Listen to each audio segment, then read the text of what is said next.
वैदिक meditation webinar के दूसरे लेक्चर का श्रवण कर रहे सभी श्रोताओं को सादर नमस्ते जी। मैं सार्थक विद्यार्थी आप सभी का इस वेबिनार में हार्दिक स्वागत करता हूं।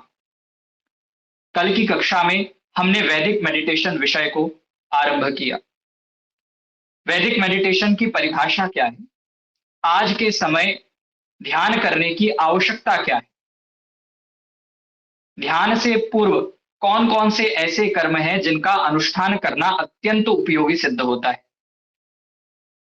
और अष्टांग योग का प्रयोग कैसे किया जा सकता है अपनी ध्यान साधना को उत्कृष्टता प्रदान करने के लिए। इन सब विषयों को हमने समझने का प्रयास किया।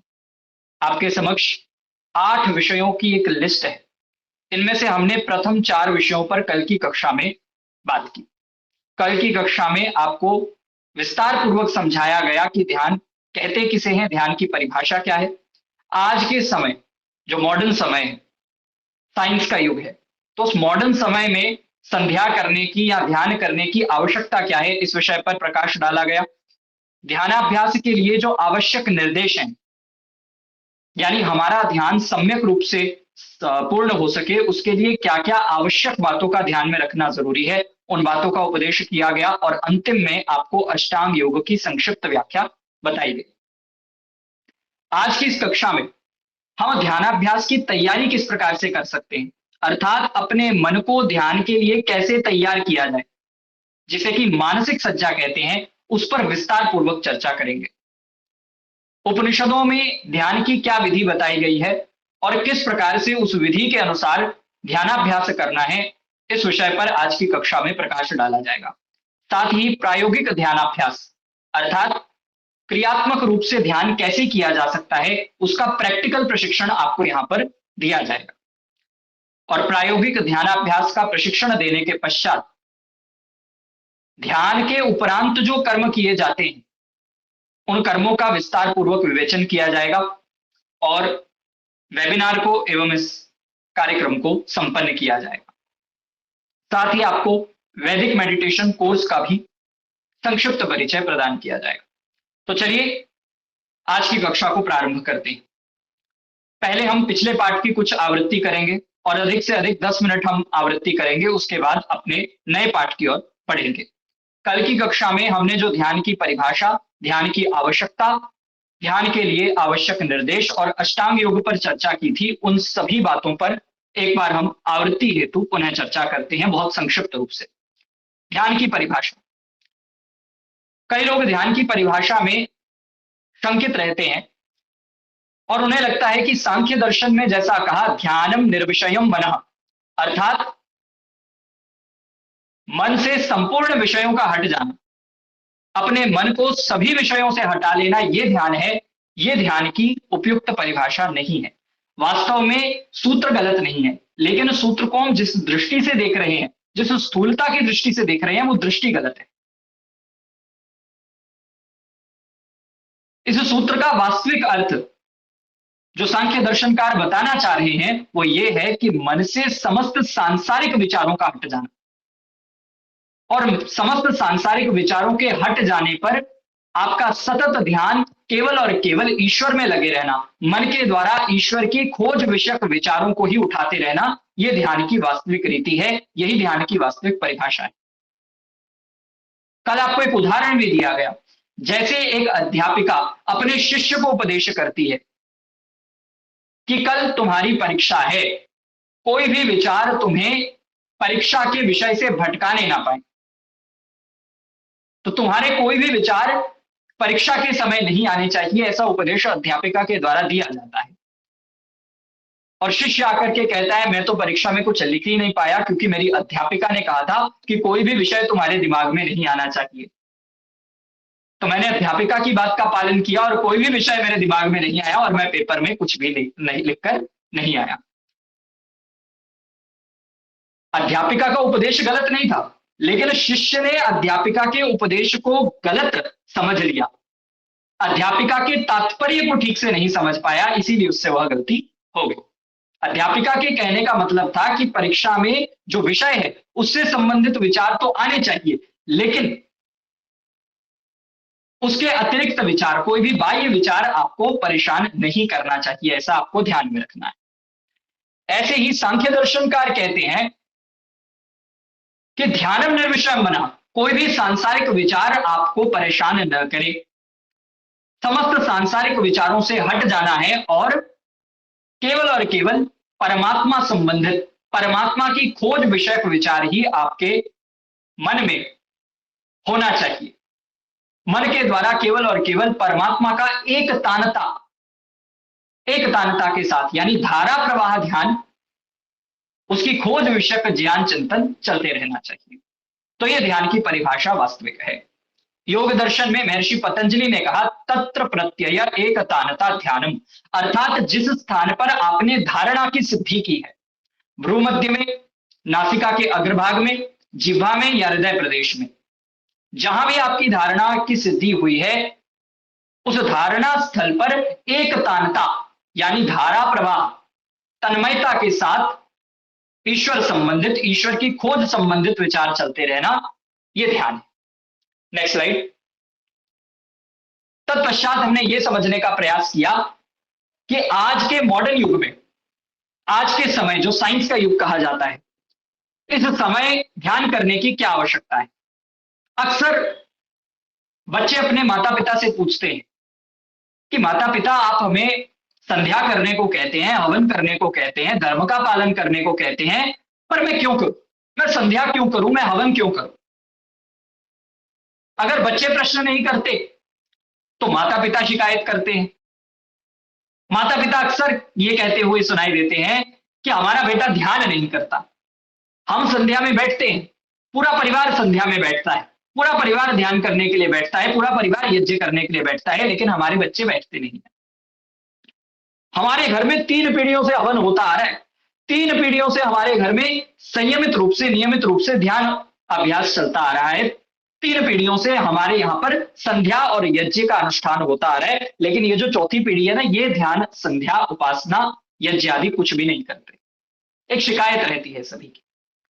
वो शिकायत इसीलिए है क्योंकि हम अपने बच्चों को संध्या करने का, यज्ञ करने का उपदेश तो करते हैं, लेकिन आज के समय उनके जीवन पर संध्या की क्या आवश्यकता है, उनके जीवन में ध्यान करने का क्या प्रभाव पड़ेगा, ये बताना हम ठीक नहीं समझते, और इसे हम बता नहीं पाते, तभी उनकी रुचि, उनका रुझान ध्यान, उपासना आदि में नहीं रहता। तो संध्या की क्या आवश्यकता है, ध्यान की क्या आवश्यकता है, इस विषय में सबसे पहला बताया गया कि तनाव प्रबंधन करने के लिए, यानी स्ट्रेस मैनेजमेंट करने के लिए ध्यान अत्यंत अनिवार्य है। अगर पिछले कुछ वर्षों की तुलना में देखें तो आज के समय पर तनाव अत्यधिक बढ़ चुका है। तनाव में बहुत अधिक वृद्धि देखने को मिली है। जैसा जैसा हमारा लाइफस्टाइल मेंटेन होता जा रहा है, बहुत अच्छा लाइफस्टाइल हम अपना अडॉप्ट करते जा रहे हैं, बहुत अच्छे अच्छे व्यवसाय हमारे बनते जा रहे हैं, जैसे जैसे हमारा लिविंग स्टैंडर्ड बढ़ रहा है, वैसे वैसे हमारा तनाव भी बढ़ता जा रहा है। आज के समय कोई भी ऐसा व्यक्ति ये नहीं कह पाता कि मेरे में थोड़ा सा भी तनाव नहीं है, मैं पूरी तरह से तनाव मुक्त हो चुका हूं।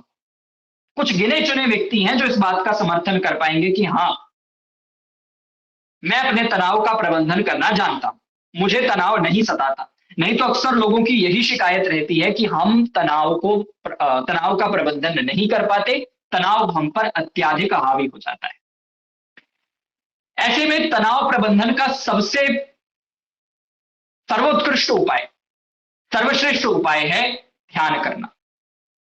ध्यान करने से, मेडिटेशन करने से तनाव प्रबंधन में अत्यधिक सहायता प्राप्त होती है। और कल आपको साइंटिफिक रिसर्च के आधार पर बताया गया कैसे तनाव ध्यान करने से घट जाता है।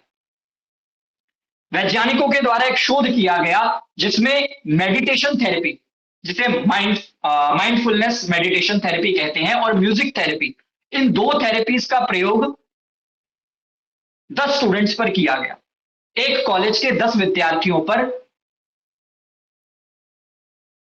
म्यूजिक थेरेपी और मेडिटेशन थेरेपी का प्रयोग किया गया।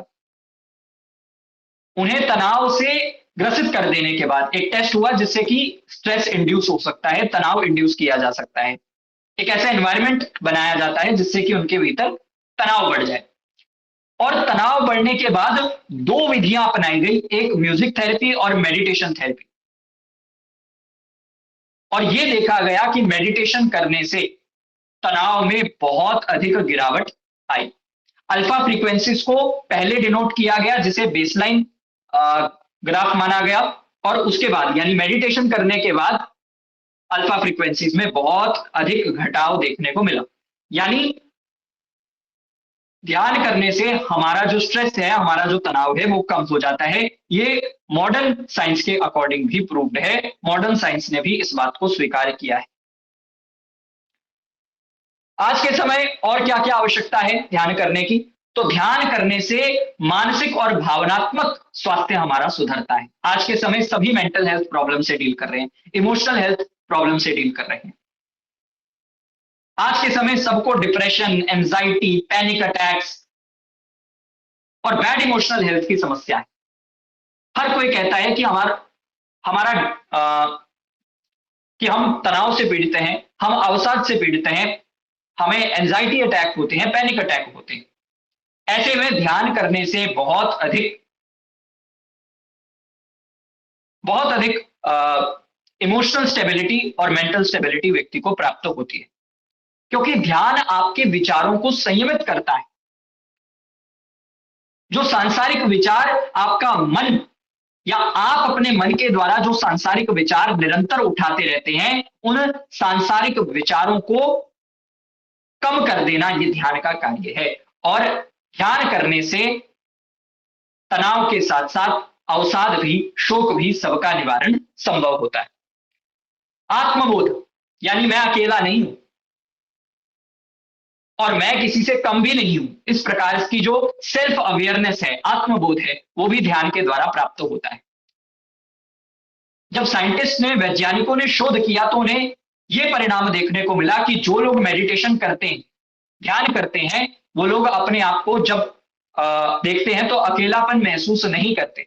ऐसे लोगों पर मेडिटेशन का प्रयोग किया गया था जो अपने आप को अकेला समझते थे, जो लोनलीनेस के शिकार थे, और ध्यान करने से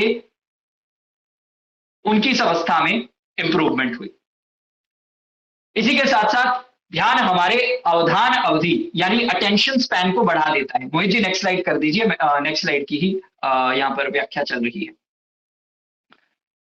तो अवधान अवधि यानी जो हमारा अटेंशन स्पैन है वो बढ़ा देता है ध्यान। ध्यान करने से हमारा जो अटेंशन स्पैन है वो बढ़ जाता है। आज के समय जब से Instagram reels, YouTube shorts popular हो रहे हैं, तब से एक समस्या निरंतर देखने को मिल रही है, और वो क्या समस्या है कि लोगों का अटेंशन स्पैन कम हो चुका है। लोग 60 सेकंड की रील देखना पसंद करते हैं, लेकिन 60 मिनट की कक्षा सुनना पसंद नहीं करते। अगर 60 मिनट की कक्षा में जुड़ते हैं तो 5 मिनट में ही निकल जाते हैं। क्यों? क्योंकि अटेंशन स्पैन कम हो चुका है। कोई पुस्तक पढ़ने का प्रयास करें, एक पुस्तक हाथ में लेते हैं, एक पृष्ठ पढ़ते हैं, 2 पृष्ठ पढ़ते हैं और पुस्तक को वहीं पर रख देते हैं। क्यों? अटेंशन स्पैन की कमी है। ध्यान करने से अटेंशन स्पैन बढ़ता है। जो विचार उमड़ते जाते हैं, सांसारिक विचार जैसे बाढ़ की तरह उमड़ते हैं, उन्हें नियंत्रित करने की पद्धति है ध्यान। और जब हम अपने विचारों को नियंत्रित करना सीख जाएंगे, जब हम अपनी वृत्तियों को अपने वश में करना सीख जाएंगे, वृत्तियों को रोकने की विधि जब हमारे भीतर आ जाएगी, तो अवश्य ही हमारा अटेंशन स्पैन, अवधान अवधि बढ़ जाएगी और हम एक विषय पर बहुत अधिक समय के लिए मनन चिंतन कर पाएंगे। आज के समय लोगों की स्मरण शक्ति कमजोर होती जा रही है।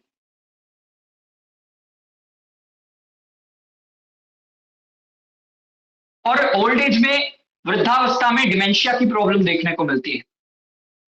इन सब समस्याओं का समाधान ध्यान के द्वारा संभव है। व्यक्ति दुर्गुणों का नाश करने में बहुत अधिक असहाय अपने आप को अनुभव करता है। किसी अल्कोहल एडिक्ट या ड्रग एडिक्ट को की हालत जाकर के देखिए, आपने देखा होगा, उनको विड्रॉल सिंड्रोम आते हैं। यानी जब वो अल्कोहल की एडिक्शन को या ड्रग की एडिक्शन को छोड़ने का प्रयास करते हैं तो वो नहीं छोड़ पाते। उनके शरीर में रिएक्शन आने शुरू हो जाते हैं, कुछ ऐसे सिम्टम्स आने शुरू हो जाते हैं कि वो चाहकर भी कुछ नहीं कर पाते। ऐसे ही ब्रह्मचर्य नाश करने की प्रवृत्ति जिसकी बन गई है, वो ब्रह्मचर्य नाश करता रहता है और संभल नहीं पाता। यानी जिसमें जो भी दुर्गुण है, उस दुर्गुण को छोड़ने के लिए चाहे वो जितना भी अधिक प्रयास करे, वो प्रयास करने के बावजूद भी सफल नहीं हो पाता। लेकिन ध्यान करने से ऐसा सामर्थ्य आपके भीतर उत्पन्न होता है कि आप अपने दुर्गुणों का नाश कर सद्गुणों में प्रेरित हो पाते। ध्यान में ऐसी शक्ति है, ऐसा सामर्थ्य है कि वो आपको आपके समस्त दुर्गुणों के नाश की विधा प्रदान कर सकता है, विधि प्रदान कर सकता है। जब आप ईश्वर को सर्वज्ञ, सर्वव्यापक, सर्वशक्तिमान मानते हुए, न्यायकारी मानते हुए प्रतिक्षण उसका अनुभव करेंगे, ईश्वर प्रणिधान की भावना से युक्त रहेंगे, तो अवश्यमेव आप अपने पाप कार्यों से धीरे धीरे छूटते जाएंगे। जैसे पुलिस वाले के सामने कोई चोर चोरी नहीं करता, जैसे माता पिता के सामने उनका बालक दुष्कर्म नहीं करता, जैसे गुरु के सामने कोई दुष्कर्म नहीं किया जाता, उसी प्रकार से ईश्वर को प्रतिक्षण अपने आसपास अनुभव करके, चारों ओर ईश्वर की सत्ता को अनुभव करके, ईश्वर की सर्वज्ञता का अनुमान लगाकर, ईश्वर की न्यायकारिता का परिज्ञान लेकर हम अपने दुर्गुणों के नाश करने में समर्थ हो जाते हैं। एक समस्या है इंसोम्निया, यानी अनिद्रा की समस्या। इस अनिद्रा की समस्या को भी ध्यान व्यवस्थित करता है। ध्यान द्वारा अनिद्रा की समस्या दूर हो जाती है। अनिद्रा का मुख्य कारण क्या रहता है? हम सो क्यों नहीं पाते रात्रि में? विचार आते रहते हैं। दिन भर के सांसारिक विचार निद्रा के समय, रात्रि के समय आते रहते हैं, परेशान करते हैं, जिसके कारण नींद नहीं आती। लेकिन जो व्यक्ति ध्यान की विधि को जानता है, वो अपने विचारों को नियंत्रित करने की विधि जानता है, और विचारों को नियंत्रित करने से वो शीघ्र ही निद्रा को प्राप्त कर लेता है। चलिए मोहित जी, नेक्स्ट स्लाइड। ध्यान अभ्यास के लिए कुछ आवश्यक निर्देश हैं जिसका नवीन साधकों को विशेषकर ध्यान रखना चाहिए। यानी ध्यान करने से पहले इन बातों पर अच्छे से विचार कर लेना चाहिए। सबसे पहली बात है सात्विक निद्रा।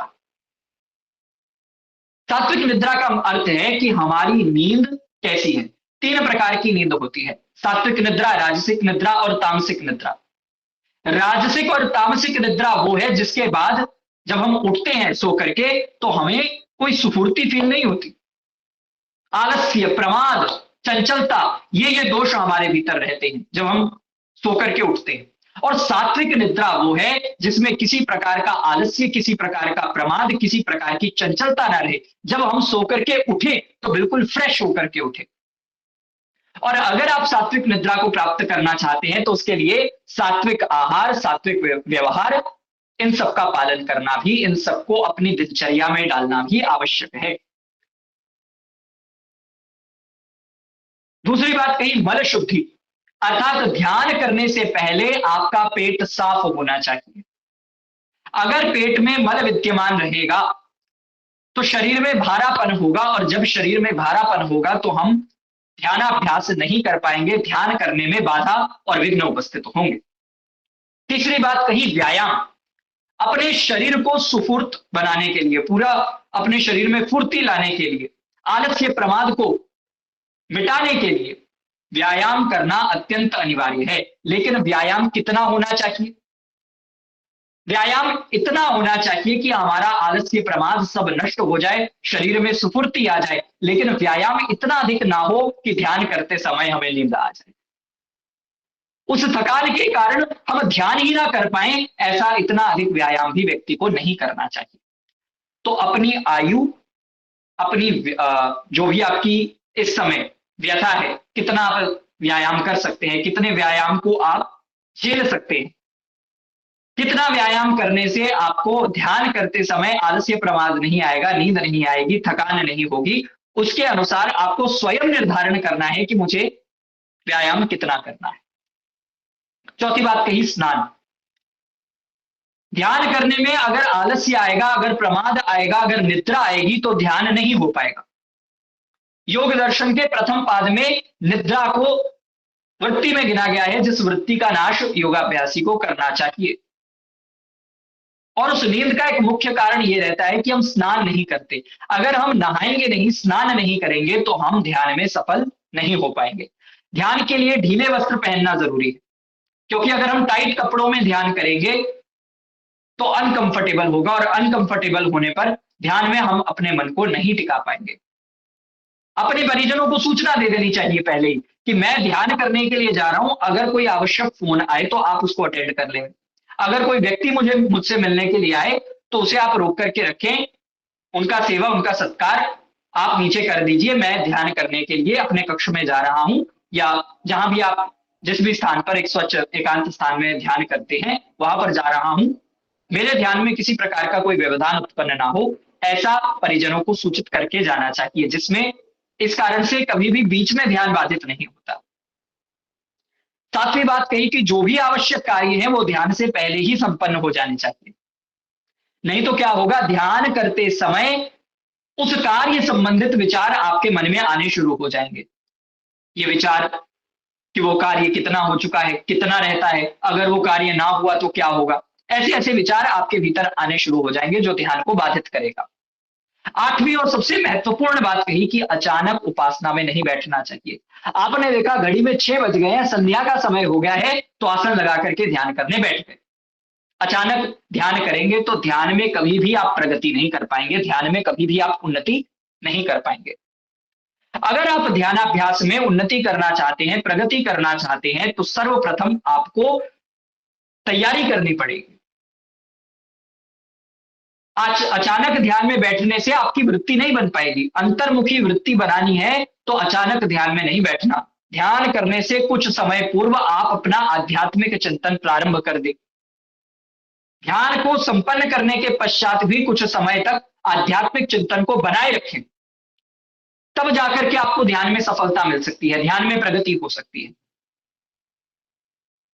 और सदा उपयुक्त समय एवं एकांत और स्वच्छ स्थान पर ही व्यक्ति को ध्यान करना चाहिए। अपना चिंतन पूर्णतया आध्यात्मिक रखना चाहिए। कोई भी सांसारिक विचार ध्यान के समय अथवा ध्यान से संबंधित समय में उपस्थित ना हो, इस बात का हमें ध्यान रखना चाहिए। और कल की कक्षा के अंत में हमने अष्टांग योग अर्थात योग के 8 अंग पर चर्चा की थी। यम, नियम, आसन, प्राणायाम, प्रत्याहार, धारणा, ध्यान और समाधि। इनका प्रयोग करने से ध्यान में सफलता मिलती है। उपरोक्त 6 अंग यम, नियम, आसन, प्राणायाम, प्रत्याहार और धारणा ध्यान करने में साधक हैं, अर्थात ध्यान करने में सहायता प्रदान करते हैं। इसकी विस्तृत व्याख्या संक्षिप्त रूप से आपको कल की कक्षा में प्रदान की गई थी। आज बहुत संक्षेप से आपको बता रहे हैं। यम 5 होते हैं। ये सामाजिक व्यवहार है एक योगाभ्यासी का, एक साधक का। अहिंसा यानी किसी के भी प्रति वैर भाव ना रखना, सबसे न्यायपूर्वक व्यवहार करना। सत्य यानी जो जैसा है उसको वैसा जानना, वैसा मानना, वैसा देखना, वैसा बोलना, वैसा ही लिखना और तदनुसार ही आचरण करना। छल कपट आपके जीवन में नहीं होना चाहिए, झूठ आपके जीवन में नहीं होना चाहिए। अस्तेय यानी बिना स्वामी की आज्ञा के, बिना स्वामी की अनुमति के किसी भी पदार्थ को, पर पदार्थ को ग्रहण ना करना। ब्रह्मचर्य अर्थात अपनी उपस्थेंद्रिय पर संयम रखना। आत्मचिंतन करना, स्वाध्याय करना, वेदाध्ययन, ईश्वर उपासना और वीर्य संरक्षण करना, यह ब्रह्मचर्य कहलाता है। और अपरिग्रह यानी अनावश्यक विचार और अनावश्यक वस्तुओं का हम संग्रह न करें। जैसे ये 5 यम है जो कि सामाजिक व्यवहार है योगाभ्यासी का, वैसे ही 5 नियम है। 5 नियम में आता है शौच, संतोष, तप, स्वाध्याय, ईश्वर प्रणिधान। शौच का अर्थ है शुद्धि। आंतरिक रूप से हमारा मन, हमारी बुद्धि, हमारी आत्मा पवित्र रहनी चाहिए। बाह्य दृष्टि से देखें तो हमारा यह शरीर पवित्र रहना चाहिए, हमारा जो वातावरण है वो पवित्र रहना चाहिए, हमारे वस्त्र पवित्र होने चाहिए। तो अपनी बाह्य और आभ्यंतर यानी बाहर की और अंतर की पवित्रता का विशेष रूप से ध्यान रखना चाहिए। संतोष यानी पूर्ण 100% पुरुषार्थ करने के बाद जो प्राप्त हुआ है उसे पर्याप्त समझकर संतुष्ट रहना, सुखी रहना, अपनी इच्छाओं पर नियंत्रण करना, यह संतोष है। तप यानी द्वंद्वों को सहन करना। जीवन में आपको हानि, लाभ, मान, अपमान, सुख, दुख सब कुछ देखने को मिलेगा और हमें उन सबको सहन करना आना चाहिए।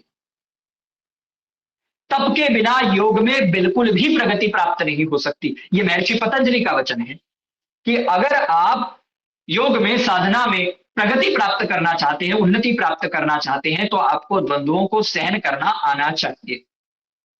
चौथी बात कही स्वाध्याय, अर्थात मोक्ष शास्त्रों का, वेद का स्वाध्याय करना, अध्ययन करना, साथ ही प्रणव, गायत्री मंत्र आदि से ईश्वर का सम्यक रूप से ध्यान करना, आत्मचिंतन करना, यह अत्यंत अनिवार्य है कि योगाभ्यासी के लिए, अपनी व्यक्तिगत उन्नति के लिए। और पांचवी और सबसे महत्वपूर्ण बात है ईश्वर प्रणिधान। और जो कोर्स प्रारंभ होने जा रहा है, एक पूरी डिटेल्ड 1 घंटे की कक्षा ईश्वर प्रणिधान पर रहेगी। इतना महत्वपूर्ण है ईश्वर प्रणिधान आप सभी के लिए। ईश्वर प्रणिधान का अर्थ है अपने प्रत्येक कर्म को ईश्वर को समर्पित कर देना। आप जो भी कर्म करेंगे वो ईश्वर प्राप्ति को अपना लक्ष्य बना करके करेंगे। इस बात को जब व्यक्ति धारण कर लेता है और अपना प्रत्येक कार्य ईश्वर को समर्पित कर देता है, प्रतिक्षण ईश्वर हमें देख सुन जान रहा है, इस भावना से युक्त रहकर जब व्यक्ति व्यवहार काल और उपासना काल में प्रगति करता है, सतत ईश्वर का चिंतन बनाए रखता है, अपने संपूर्ण कर्मों को, अपने संपूर्ण बल, सामर्थ्य को, ज्ञान को ईश्वर को समर्पित कर देता है, तो वह आदर्श ईश्वर समर्पण से वह ईश्वर प्रणिधान सिद्ध कर लेता है। आसन, प्राणायाम, प्रत्याहार, धारणा, ध्यान, समाधि। आसन का अर्थ है स्थिर और सुखपूर्वक जिस अवस्था में बैठा जा सके। ध्यान करने के लिए पद्मासन, सिद्धासन आदि कुछ उपयुक्त आसन हैं जिसमें सुखपूर्वक बिना हिले डुले बैठा जा सकता है। प्राणायाम, आसन की सिद्धि हो जाने पर श्वास प्रश्वास की गति को रोक देना, यह प्राणायाम कहलाता है। प्रत्याहार अर्थात इंद्रियों को अपने विषयों से हटाकर शांत कर देना। रूप, रस, गंध, स्पर्श, शब्द ये सब इंद्रियों के विषय हैं, इनसे अपनी इंद्रियों को हटाना है, अपनी इंद्रियों को नियंत्रित करना है।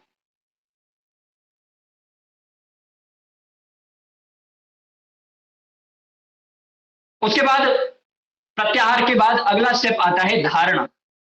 धारणा का अर्थ है नासिका के अग्रभाग में, भ्रूमध्य में, भ्रूमध्य यानी यहां पर नासिका के अग्रभाग में, कंठ में, हृदय में किसी एक प्रदेश में ध्यान केंद्रित करना, अपने मन को उसी पर एकाग्र कर देना, उसी एक पॉइंट पर, किसी एक बिंदु पर अपने मन को पूरी तरह से टिका देना।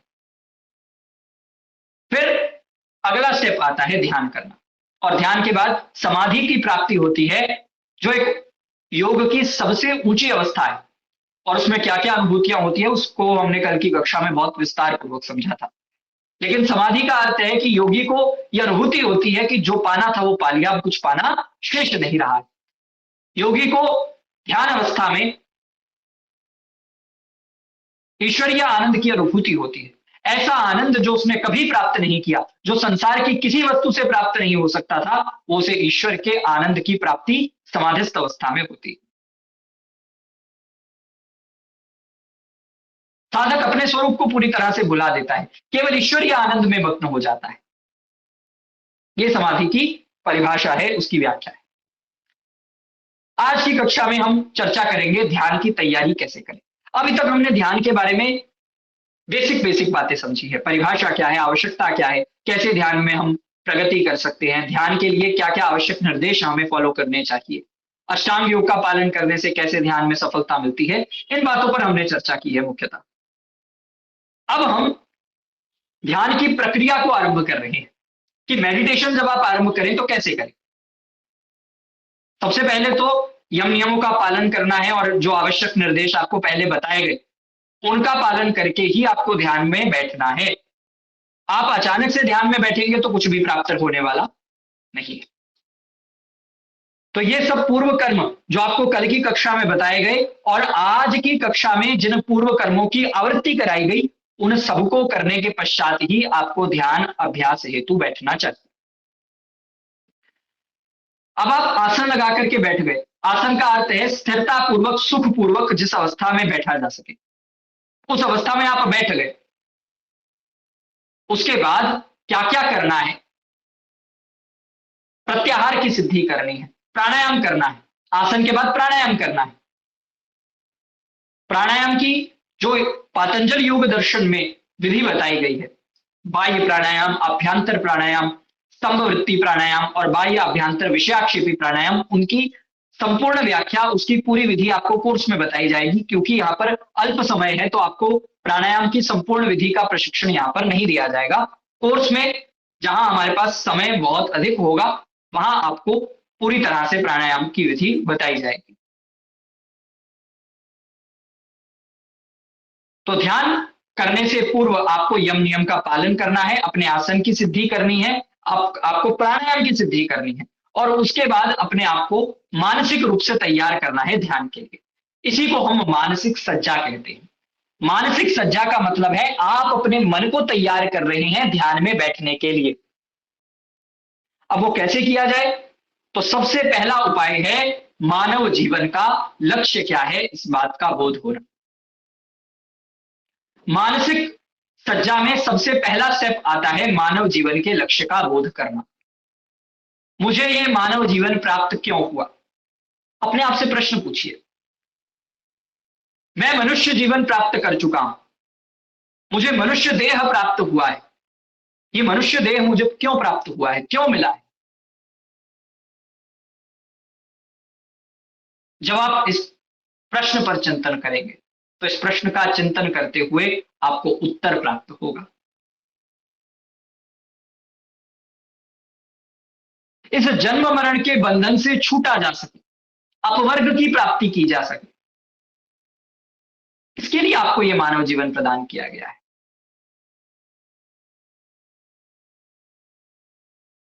योग दर्शन में कहा है महर्षि पतंजलि ने कि भोग और अपवर्ग के लिए ये दृश्य जगत निर्मित हुआ है।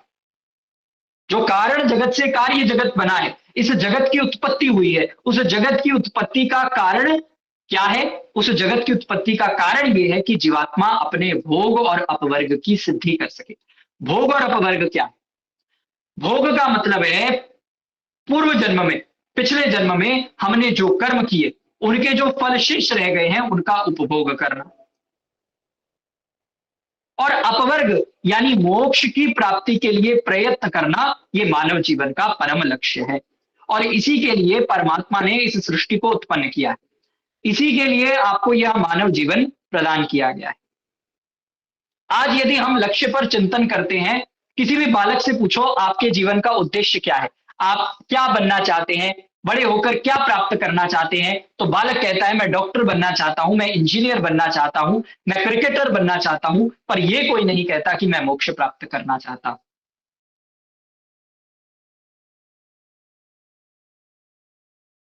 और यही कारण है कि व्यक्ति डॉक्टर बन जाता है, इंजीनियर बन जाता है, सीए बन जाता है, क्रिकेटर बन जाता है, लेकिन अपने परम लक्ष्य को प्राप्त नहीं कर पाता।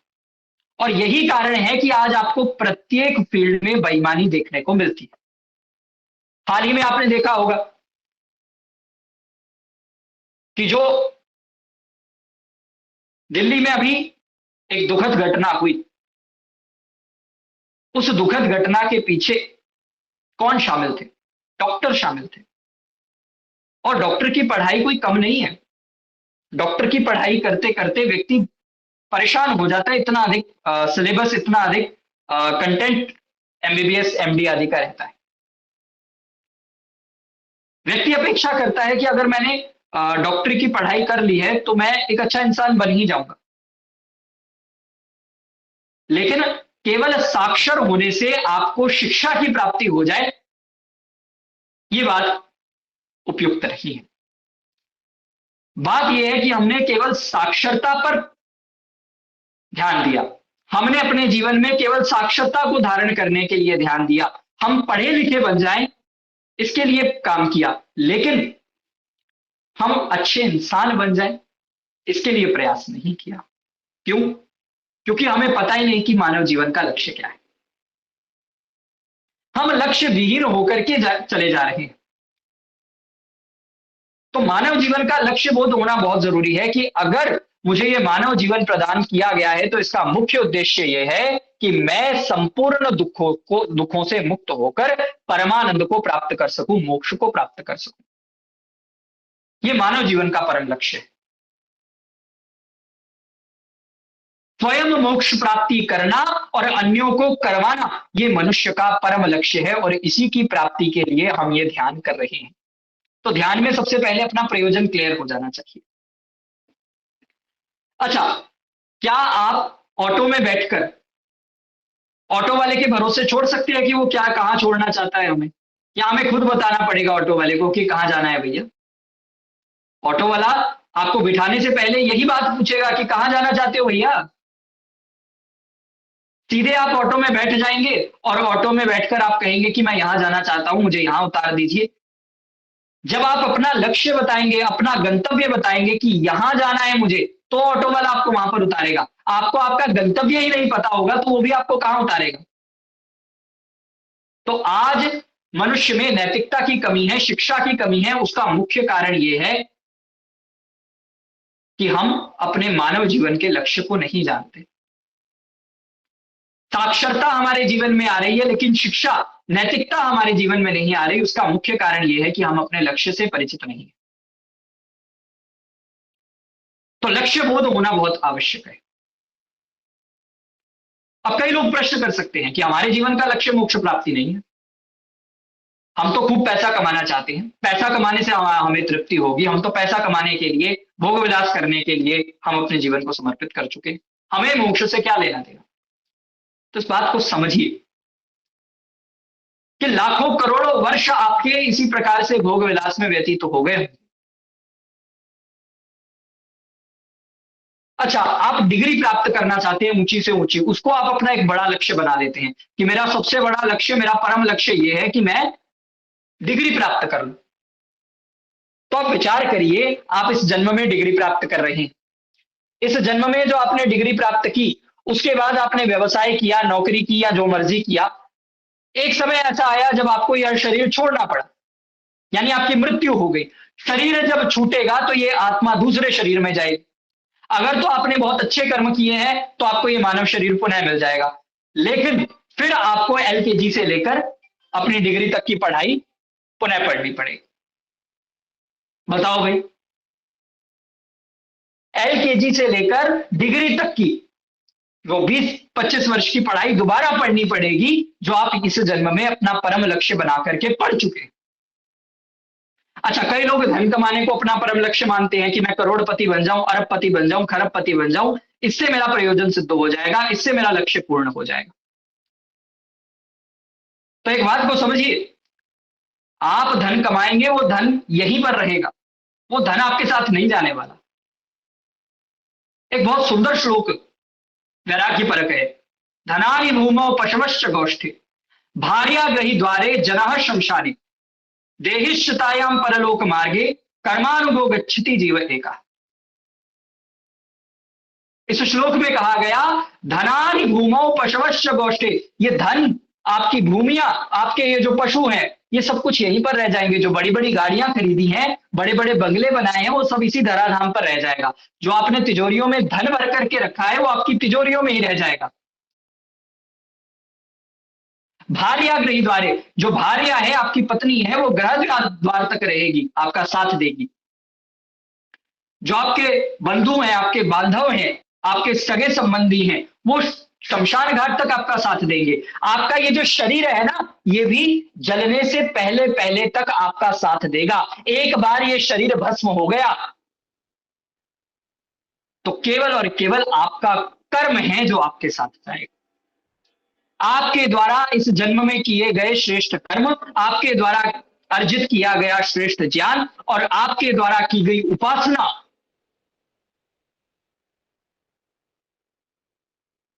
यही आपके साथ आगे जाएगा।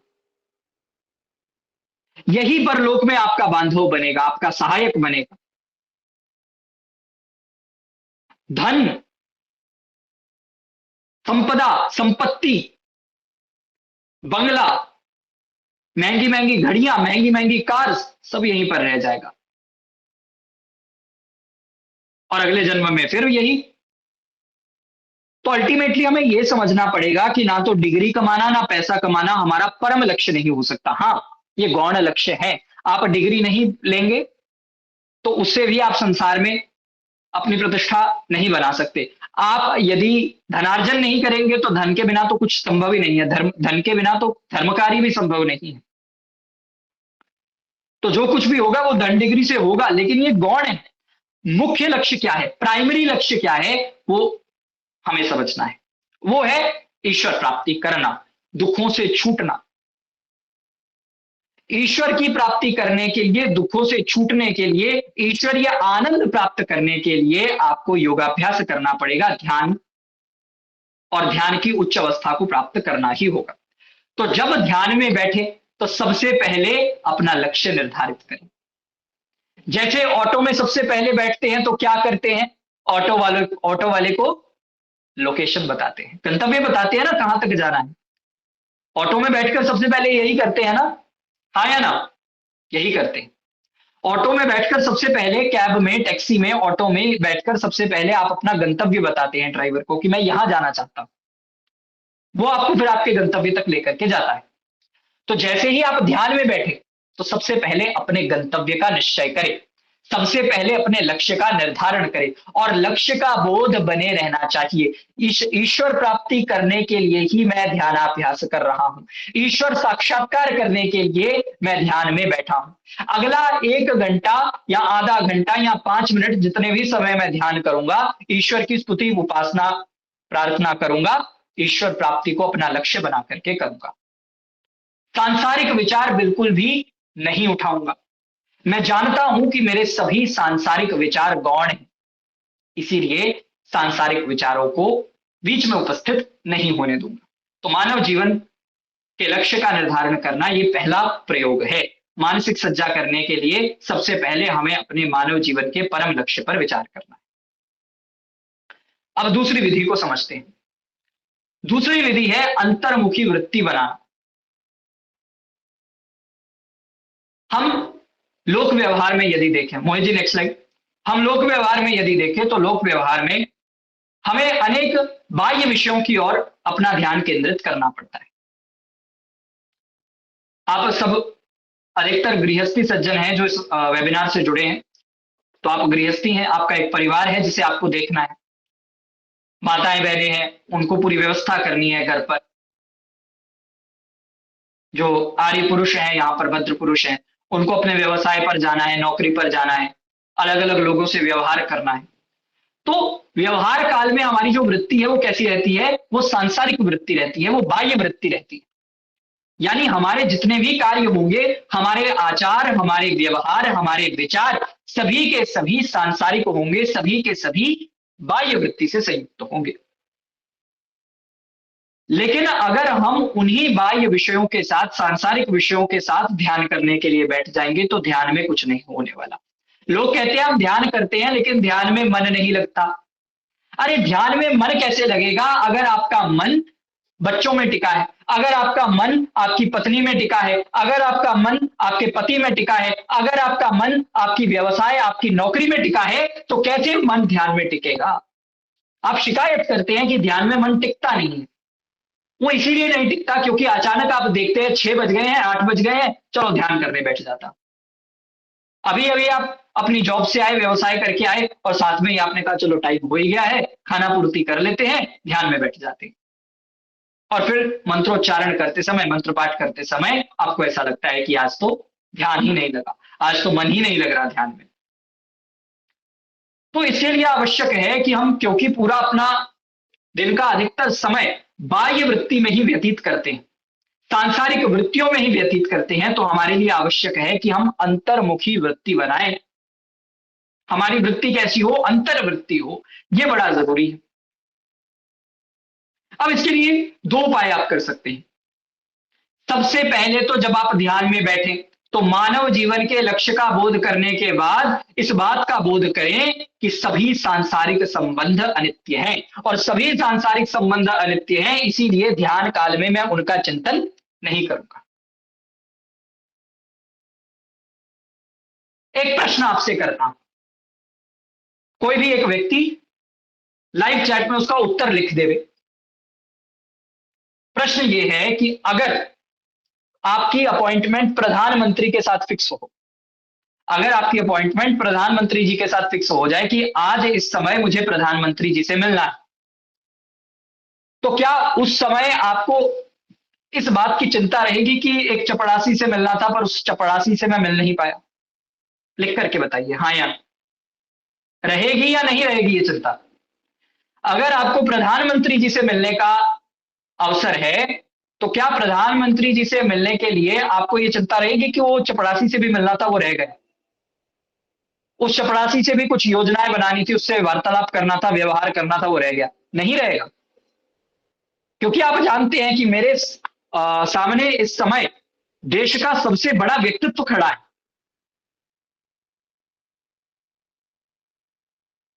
उसी प्रकार जब हमारा परम गुरु, परम माता, परम पिता, परमेश्वर, जब हम उनका ध्यान करना चाहें तो सबसे पहले हमें अपने सांसारिक संबंधों को बुलाना पड़ेगा।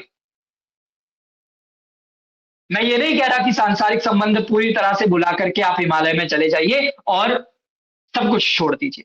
अपने माता पिता को छोड़ दीजिए, अपने भाई बंधुओं को छोड़ दीजिए, अपने पत्नी को छोड़ दीजिए, अपने संतानों को छोड़ दीजिए और जाकर के सन्यासी बन जाइए। मैं यहां से ये उपदेश नहीं कर रहा। मैं ये कह रहा हूं कि जब आप ध्यान करने के लिए बैठे हैं, उस समय के लिए आपके भीतर ये अनुभूति रहनी चाहिए कि मैं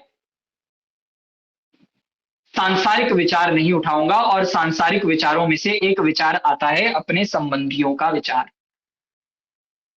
ये मेरी माँ है, ये मेरा पुत्र है, ये मेरा पिता है, ये मेरा भाई है, ये मेरी बहन है। इस प्रकार से जो चिंतन रहता है, उस सांसारिक संबंध को बुलाना है। और उस सांसारिक संबंध को बुलाने के लिए सबसे आवश्यक क्या है? एक तो इन सांसारिक संबंधों की अनित्यता पर विचार करना, और दूसरा इन सांसारिक संबंधों के शरीर संबंध होने पर विचार करना। इनका संबंध शरीर से है, आत्मा से नहीं है। ये जो आपके माता पिता हैं, ये शरीर के माता पिता हैं, आत्मा के नहीं। ये जो भाई बांधव हैं, ये जो बहनें हैं, ये जो माता पिता हैं, ये जो आपकी संतानें हैं, ये जो आपकी पत्नी है, इनका संबंध आपके शारीरिक धर्म से है, आत्मा से नहीं। जो इस जन्म में आपका पिता बना है, जो इस जन्म में आपकी माता है, वो अगले जन्म में आपके माता पिता नहीं होंगे। वो अगले जन्म में आपके बंधु बांधव नहीं होंगे, आपकी संतानें नहीं होंगी। इस जन्म में जब आप इस शरीर के साथ संयुक्त हैं, केवल उसी समय आप उनके साथ संबंध में हैं। जब आप इस शरीर को छोड़ देंगे, जब ये शरीर छूट जाएगा, उस समय वो सांसारिक संबंध भी छूट जाएंगे। एक बात पर विचार करिए, ये तो चलो मैं मृत्यु की बात कर रहा हूं, तो मृत्यु हो जाएगी तो ये सांसारिक संबंध छूट जाएंगे। कुछ संबंध तो ऐसे हैं जो जीते जी ही छूट जाते हैं। जैसे कई बार परम मित्र परम शत्रु बन जाते हैं, ऐसे आपने कई उदाहरण देखे होंगे। महाभारत में भी ऐसा उदाहरण देखने को मिलता है। द्रुपद और द्रोणाचार्य जी का कैसे परम मित्रता शत्रुता में बदल जाती है। इस प्रकार से आपको अनेक उदाहरण देखने को मिलेंगे। तो आपको विचार करना है कि समस्त सांसारिक संबंध अनित्य हैं। आज है कल नहीं रहेंगे। आज जो मेरा मित्र है, कल को मेरा शत्रु बन सकता है। आज जो मेरे माता पिता हैं, अगले जन्म में मेरी मृत्यु के पश्चात वो मेरे माता पिता नहीं रहेंगे। ये सभी सांसारिक संबंध केवल शरीर से संबंधित हैं, आत्मा से नहीं। जब आपको इस बात का तत्व ज्ञान हो जाएगा कि ये सारे के सारे संबंध अनित्य हैं, इनका सीधा सीधा संबंध मेरे शरीर से है, मेरी आत्मा के साथ नहीं है, तब आप इन सांसारिक संबंधों को ध्यान काल में बुला पाएंगे, उपासना काल में इन सांसारिक संबंधों से विच्छेद कर पाएंगे। और भी पक्का करना है तो एक बात को ध्यान में रखिए कि ये माता पिता, ये गुरुजन, ये मित्र, ये बंधु बांधव, ये माताएं बहनें, संतानें, ये जितने भी सगे संबंधी हैं, ये केवल इस जन्म के लिए है। लेकिन अनादिकाल से अनंत काल तक जो मेरा माता है, अनादिकाल से अनंत काल तक जो मेरा पिता है, अनादिकाल से अनंत काल तक जो मेरा मित्र है, वो परमात्मा है। और उस परमात्मा से मिलने के लिए, उस परमात्मा की खोज करने के लिए मैं सांसारिक संबंधों को कुछ काल तक के लिए भुला दूंगा। तो इस प्रकार अंतर्वृत्ति बनाने के लिए सांसारिक विषयों को, सांसारिक संबंधों को भुलाना पड़ेगा। दूसरी बात, आपका शरीर आपका है, आप शरीर नहीं है। इस बात का बोध करिए। जब आपका अंगूठा कटता है या अंगूठे पे चोट लगती है तो आप कहते हैं मेरे अंगूठे पे चोट लगी, यानी ये मेरा कुछ है जिसका नुकसान हुआ है, ये मेरा है, लेकिन मैं ये नहीं हूं। ये मेरा है, मैं ये नहीं हूं। ये मेरा फोन है, क्या मैं फोन हूं? नहीं, मैं फोन से अलग हूं।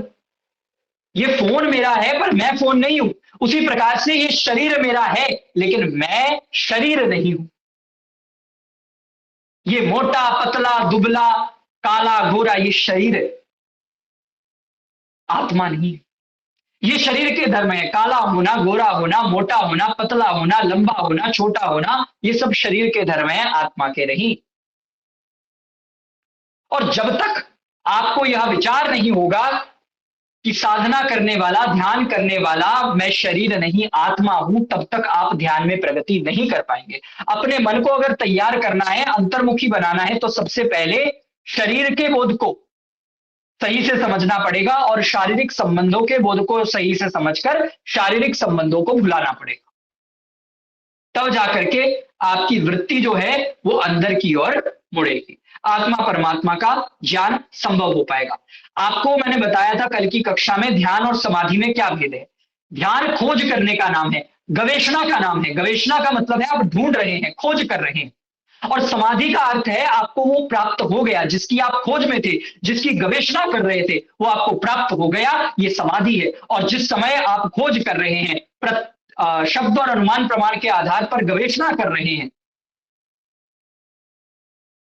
वो समय ध्यान का है। तो ध्यान का मतलब है आप गवेषणा कर रहे हैं, खोज कर रहे हैं, और समाधि का अर्थ है कि आप जिसकी खोज कर रहे थे, जिसकी गवेषणा कर रहे थे, वो प्राप्त हो गया, जो पाना था वो पा लिया। तो ध्यान के लिए अंतर्मुखी वृत्ति बनाना बहुत जरूरी है। तो सबसे पहले मानव जीवन का लक्ष्य बोध हो कि मेरे जीवन का परम लक्ष्य मोक्ष प्राप्त करना और करवाना है। दूसरी बात, ये साधना करने वाला मैं शरीर नहीं हूं, ये काला मोटा गोरा लंबा पतला ये शरीर के धर्म है, ये मेरे धर्म नहीं है। मैं आत्मा इस पंच तत्व से बने हुए शरीर से भिन्न हूं, प्रकृति द्वारा निर्मित इस शरीर से भिन्न हूं, इसका बोध होना चाहिए। तीसरी बात, क्योंकि मैं शरीर से भिन्न हूं, तो इस शरीर के साथ जितने भी संबंध हैं वो सब सांसारिक संबंध है, शारीरिक संबंध है, उनका मैं ध्यान काल में स्मरण नहीं करूंगा। ध्यान काल में उन संबंधों को मैं भुला दूंगा। केवल और केवल जिसका संबंध नित्य रूप से मेरी आत्मा के साथ है उसे केवल याद रखूंगा, केवल उसकी गवेषणा करूंगा, केवल उसका विचार मन में उठाऊंगा। इस आत्मा के साथ यदि किसी का अनादिकाल से अनंत काल तक नित्य संबंध है तो वो केवल और केवल परमपिता परमात्मा है। वो परमपिता परमात्मा है जो अजन्मा, अनंत काल से, अनादिकाल से अनंत काल तक हमारे मित्र हैं, हमारे पिता हैं, हमारे माता हैं, केवल परमात्मा है। तो इस प्रकार अपनी वृत्ति को अंतर्मुखी बनाना है। फिर तीसरा उपाय बताया, स्वस्वामित्व भाव को मिटाना। आपने ध्यान अवस्था में बैठकर सबसे पहले मानसिक सज्जा के लिए ये बात उठाई कि मेरे मानव जीवन का लक्ष्य क्या है। क्यों? क्योंकि ऑटो में बैठने से पहले आपको आपका गंतव्य बताना पड़ता है कि मैं कहां जाना चाहता हूं। ऑटो वाले को ऑटो वाले को आपको लोकेशन बतानी पड़ती है, गंतव्य बताना पड़ता है कि मुझे यहां जाना, तब जाकर के ऑटो वाला छोड़ के आएगा आपको वहां तक, टैक्सी, कैब। पहले आप लोकेशन बताएंगे। तो मानव जीवन का परम लक्ष्य ये पहला कार्य है करना। दूसरा कार्य है अंतर्वृत्ति बनाना, अंतर्मुखी हो जाना, शरीर और शरीर के संबंधों को भुला देना। तीसरी बात है स्व स्वामित्व भाव को हटाना। मनुष्य की सबसे बड़ी गलती यह है कि मनुष्य दिन रात मैं करता है। जितना मैं बकरी नहीं करती उससे ज्यादा मैं मनुष्य करता है। ये किसने किया? मैंने। ये किसका है? मेरा। मैं ये हूं, मैं वो हूं। तो जितना मैं बकरी नहीं करती उससे अधिक मैं मनुष्य करता है। ये धन संपत्ति कौन किसकी है? मेरी है जी। ये बंगला किसका है? मेरा है जी। ये गाड़ी किसकी है? मेरी है जी। व्यवहार काल में ठीक है, आप सांसारिक संबंधों को निभा रहे हैं, व्यवहार आप निभा रहे हैं, उस समय आप ये कह सकते हैं कि ये मेरी है।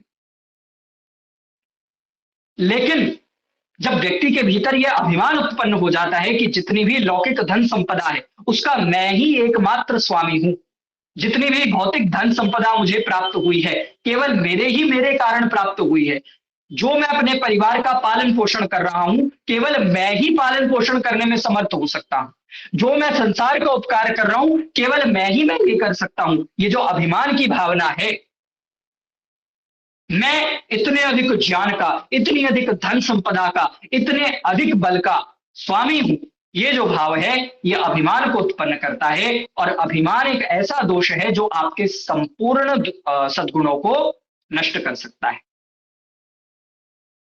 जो व्यक्ति इस अभिमान में रहता है कि ये सब कुछ मेरा है, मैं इन सब पदार्थों का स्वामी हूं, जो व्यक्ति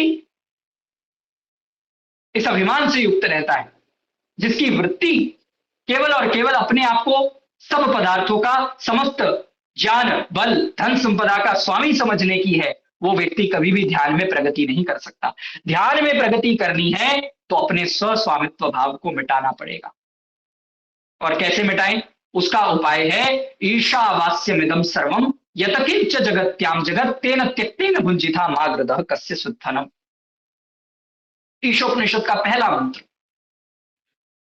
ये सब कुछ परमेश्वर का है, कण कण में परमात्मा ही व्याप्त है।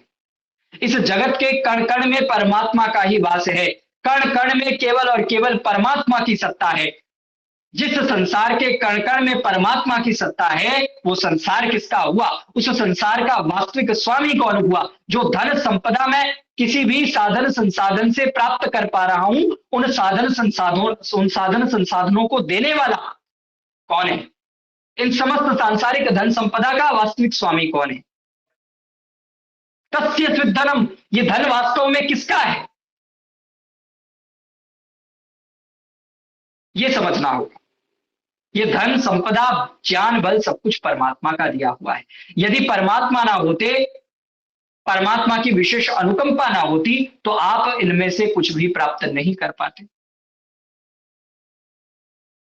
तो इसीलिए यह समझना जरूरी है कि आप स्वामी नहीं है, स्वामी वो परमात्मा है, आप केवल उपभोग करता मात्र हैं। लाइव चैट में लिख करके बताइए, क्या एक ड्राइवर जो गाड़ी चला रहा है वो उस गाड़ी का स्वामी है, हाँ या ना?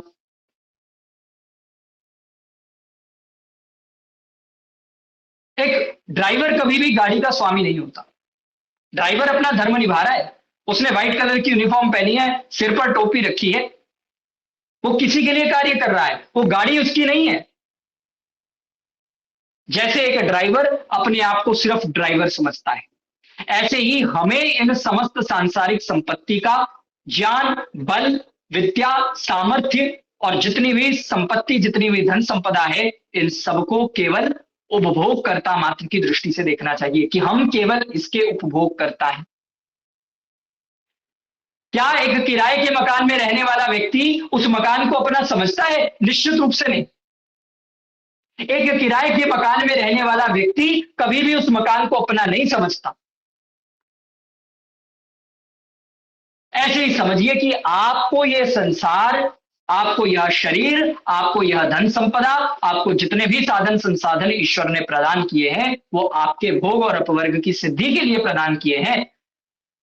हम उसके उपभोगकर्ता मात्र हैं, उसके स्वामी कदाचित नहीं। तो अपने आप को उपभोगकर्ता मानने से, यूजर मानने से हम स्वस्वामित्व भाव को मिटा सकते हैं।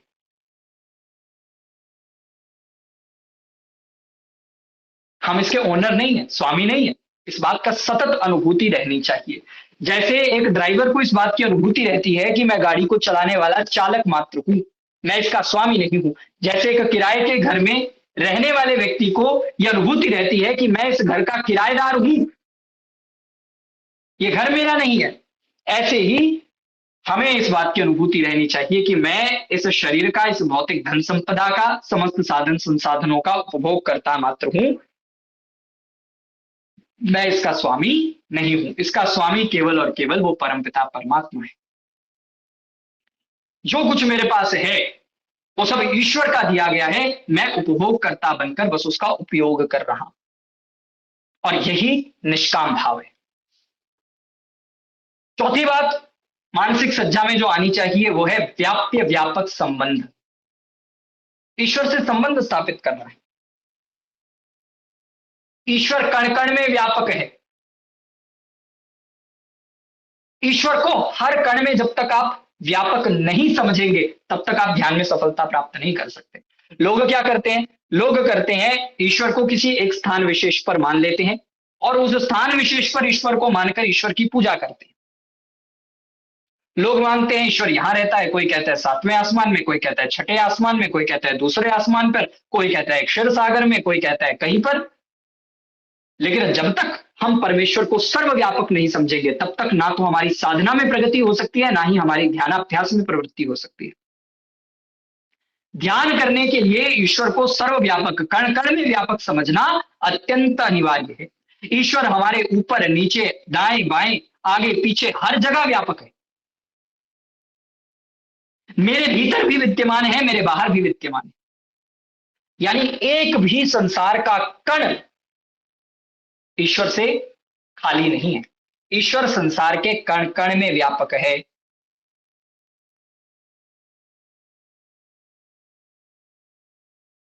ऐसे ही आपको यह समझना है कि ईश्वर यदि कण कण में व्यापक है, वो मुझे देख सुन जान रहा है। प्रतिक्षण मेरी सब क्रियाओं को, मेरे सब विचारों को ईश्वर जानने वाला है, ईश्वर देखने वाला है। ध्यानाभ्यास करते समय मैं क्या क्या वृत्तियां अपने भीतर लाऊंगा वो सब कुछ ईश्वर जानने वाला है।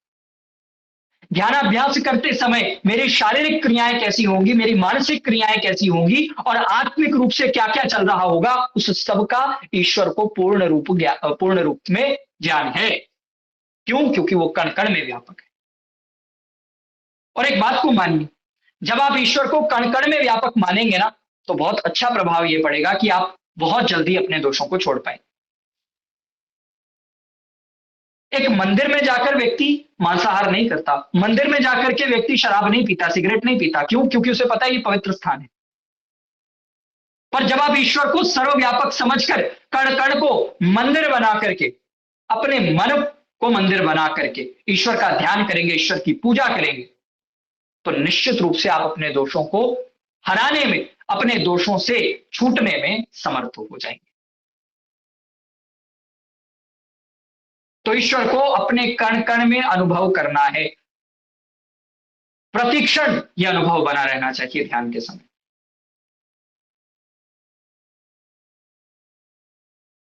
पांचवा स्टेप है ईश्वर प्रणिधान। सबसे पहले मैंने आपको कहा था लक्ष्य बोध होना चाहिए, आपके मानव जीवन का लक्ष्य क्या है। उसके बाद अंतर्मुखी वृत्ति बनानी है। उसके बाद स्वस्वामित्व भाव को हटाना है। और उसके बाद क्या करना है? उसके बाद हमें व्याप्य व्यापक संबंध को समझकर ईश्वर को कण कण में व्यापक समझना है। अगली प्रक्रिया है ईश्वर प्रणिधान। ईश्वर प्रणिधान का अर्थ है अपने प्रत्येक कार्य को, अपनी समस्त क्रियाओं को ईश्वर को समर्पित कर देना। अगर ईश्वर ना होते तो हमें यह शरीर ना मिलता, मानव जीवन ना मिलता। अगर ईश्वर ना होते तो मैं ध्यान ना कर पा रहा होता। तो जो कुछ भी आज मैं कर पा रहा हूं, जो कुछ भी हूं, वो ईश्वर की वजह से हूं। इसीलिए जो कुछ मेरा है वो ईश्वर को समर्पित है। तेरा तुझको सौंपिए क्या लागे सो मेरा, ये भावना ईश्वर प्रणिधान की भावना है। जो ईश्वर का है वो ईश्वर को समर्पित कर देना। और प्रत्येक कार्य ईश्वर की प्राप्ति के उद्देश्य से ही मैं करूंगा, इस भावना को जब तक आप बनाए रखेंगे तो वो ईश्वर प्रणिधान की भावना है। पूरी तरह से सरेंडर कर देना है भगवान। ईश्वर हमें प्रतिक्षण देख सुन जान रहा है। हमारे प्रत्येक विचार, हमारी सभी वृत्तियां, हमारे आचार व्यवहार, सबको वो जानता है, सब कुछ देख रहा है। कितने अधिक श्रद्धा भाव से मैं उपासना कर रहा हूं, कितना अधिक मैं ध्यान मग्न हूं, भले ही लोग जानते हो या ना जानते हो, ईश्वर जानता है ये सब कुछ। इसीलिए हमें ध्यान अवस्था में मानसिक सज्जा करते समय ईश्वर प्रणिधान की भावना को बनाना चाहिए। छठा उपाय है मन और इंद्रियों के जड़त्व को समझना। समस्या क्या आती है? ध्यान करने बैठ जाते हैं, लेकिन ध्यान करते समय हम शिकायत ये करते हैं कि ध्यान में मन लग नहीं रहा। हम बड़ी कोशिश कर रहे हैं, ये मानसिक सज्जा भी कर रहे हैं, ध्यान से पहले तैयारी भी कर रहे हैं, लेकिन ध्यान नहीं लग रहा। ध्यान करने बैठते हैं, ईश्वर संबंधी विचार आते हैं, ईश्वर की खोज की जाती है, मंत्रोच्चारण करता हूं, मंत्र का अर्थ भी करता हूं, मंत्र के प्रति भाव भी रखता हूं, फिर भी 5 मिनट मंत्रोच्चारण चलता है, भावना चलती है, अर्थ रहता है, और उसके बाद क्या होता है? उसके बाद मन में दूसरे विचार आने शुरू हो जाते हैं और लोग कहते हैं ये मन है कि मानता नहीं। महानुभावों, जो व्यक्ति ये कहता है कि ये मन है तो क्या मानता नहीं, जो व्यक्ति ये कहता है कि ना जाने ये मन क्या क्या दिखाए, ऐसे ऐसे वाक्यों का जो प्रयोग करता है, जो सारा दोष केवल मन पर गढ़ देता है कि ये तो मन की गलती है, मन ये विचार उठा रहा है, वो ऐसा व्यक्ति है जो एक्सीडेंट करने के बाद सीधा दोष ड्राइवर की जगह गाड़ी को दे देता है। एक बार एक व्यक्ति गाड़ी चला रहा था और गाड़ी चलाते चलाते उसने गाड़ी का एक्सीडेंट कर दिया। जिस गाड़ी के साथ उसकी टक्कर हुई, उस गाड़ी में से ड्राइवर बाहर निकला। उसने कहा, क्या देख करके गाड़ी नहीं चला सकते? व्यक्ति कहता है, मेरी क्या गलती है साहब, मैं तो गाड़ी चला रहा था, गाड़ी की गलती है जो आपसे, जिसने एक्सीडेंट कर दिया। मेरी क्या गलती है इसमें? ये तो गाड़ी ने किया है ना एक्सीडेंट, गाड़ी को बोलिए। ऐसे है, ऐसे ही ये मन है कि मानता नहीं, ये जो भावना है, ये हम अपनी कमी को छुपा रहे हैं। तो इस बात का बोध हमें होना जरूरी है कि मन एक जड़ वस्तु है, हम चेतन हैं, हमारे भीतर ज्ञान, इच्छा, प्रयत्न आदि गुण हैं, लेकिन जड़ वस्तुओं में नहीं है। हम अनुभव कर सकते हैं, हम ज्ञान प्राप्त कर सकते हैं, जड़ वस्तु नहीं कर सकती। तो जड़ वस्तु के द्वारा हम विचारों को उठा रहे हैं, जड़ वस्तु स्वयं विचारों को नहीं उठा रहा। जड़ वस्तु में इतना सामर्थ्य नहीं है कि वो स्वयं विचार उठा ले। एक गाड़ी स्वयं से नहीं चल सकती, उसको चलाना पड़ता है। ऐसे ही मन स्वयं से विचार नहीं उठा रहा, आप मन के द्वारा विचारों को उठा रहे हैं। तो मन और इंद्रियों के जड़त्व को समझिए। मैं मन और इंद्रियों का स्वामी हूं, मैं इन्हें अपने वश में कर सकता हूं। मन एक जड़ यंत्र है। जैसे मैं गाड़ी को कंट्रोल करना सीख सकता हूं, ऐसे ही अपने मन को कंट्रोल करना भी सीख सकता हूं। जैसे एक कैमरा बिना कैमरामैन के फोटो नहीं लेता, जब तक कैमरामैन उस कैमरे के बटन को दबाएगा नहीं, तब तक फोटो नहीं खींची जा सकती। ऐसे ही जब तक मैं प्रयास नहीं करूंगा, जब तक मेरे द्वारा कार्य नहीं होगा, तब तक मन विचारों को नहीं उठा पाएगा। तो मैं इस मन को नियंत्रित कर सकता हूं, मैं इस मन को वश में कर सकता हूं।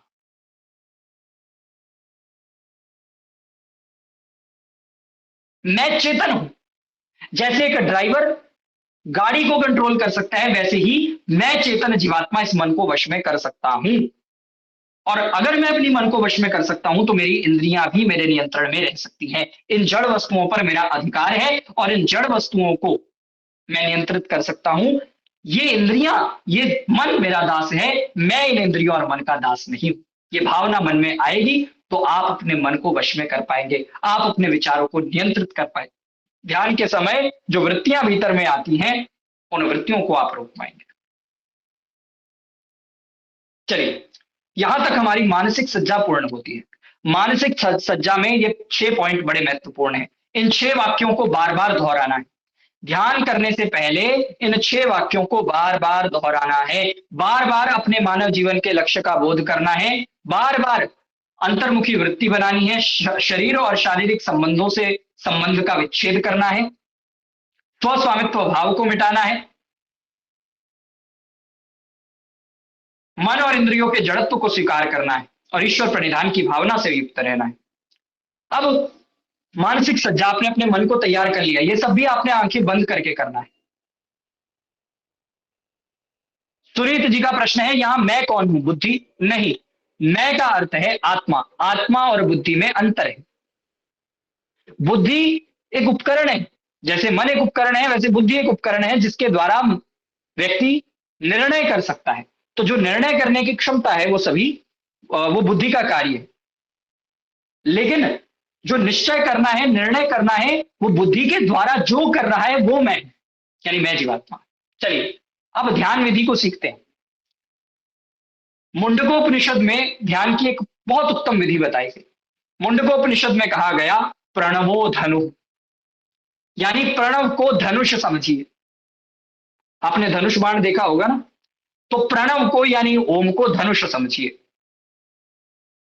फिर कहा शरो ही आत्मा, यानी आत्मा को तीर समझिए।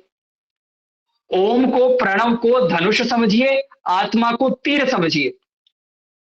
और ब्रह्म तत्व लक्ष्य, यानी जो लक्ष्य है, टारगेट आप देख पा रहे हैं, उस टारगेट को ब्रह्म समझिए, ईश्वर समझिए। तो धनुष क्या है? धनुष ओम है। बाण क्या है? बाण हम जीवात्मा है। और जो सामने हमें लक्ष्य दिखाई दे रहा है वो परमात्मा है। इस ओम के द्वारा हम अपनी जीवात्मा को लक्ष्य तक पहुंचाएंगे। जब साधक ओम रूपी धनुष पर अपनी आत्मा रूपी तीर को चढ़ाता है तो ईश्वर पर केंद्रित करके लक्ष्य का भेद करता है, लक्ष्य में प्रवेश कर जाता है और पूरी तरह से ध्यानमग्न हो जाता है। जैसे तीर उस लक्ष्य में पूरी तरह से धंस जाता है, ऐसे ही एक साधक जब प्रणव की सहायता से ध्यान करता है तो पूरी तरह से ईश्वर में मग्न हो जाता है। इससे आप समझिए ओम की कितनी अधिक महत्वता है ध्यान के समय, प्रणव की, ओम की कितनी अधिक महत्वता है जप करते समय, ध्यान करते समय। और कहा अप्रमत्तेन वेतव्यम, यानी प्रमाद रहित होकर के हमें वेदना है उस लक्ष्य को, जोश के साथ, प्रमाद रहित, आलस्य रहित होकर हमें लक्ष्य का वेद करना है। तो प्रणवो धनु, यानी जो ओम है, प्रणव है, वो धनुष है। करो ही आत्मा, जो तीर है वो क्या है? आत्मा है, यानी हम है। और जो लक्ष्य है ब्रह्म तत्लक्ष्यम उच्यते, वो ब्रह्म है। किसी ने प्रश्न किया क्या प्रणव और ब्रह्म अलग अलग है? देखिए प्रणव यानी कि ओम क्या है? वो ईश्वर का नाम है। और ब्रह्म क्या है? वो ईश्वर है। मैं जीवात्मा हूं और मेरा नाम क्या है? मेरा वैसे कोई नाम नहीं है। अगर सांसारिक व्यवहार की दृष्टि से देखेंगे, आत्मा का कोई वैसे सूक्ष्म दृष्टि से अगर देखेंगे तो कोई नाम नहीं है, लेकिन लोक व्यवहार की दृष्टि से देखेंगे तो मेरा नाम सार्थक है।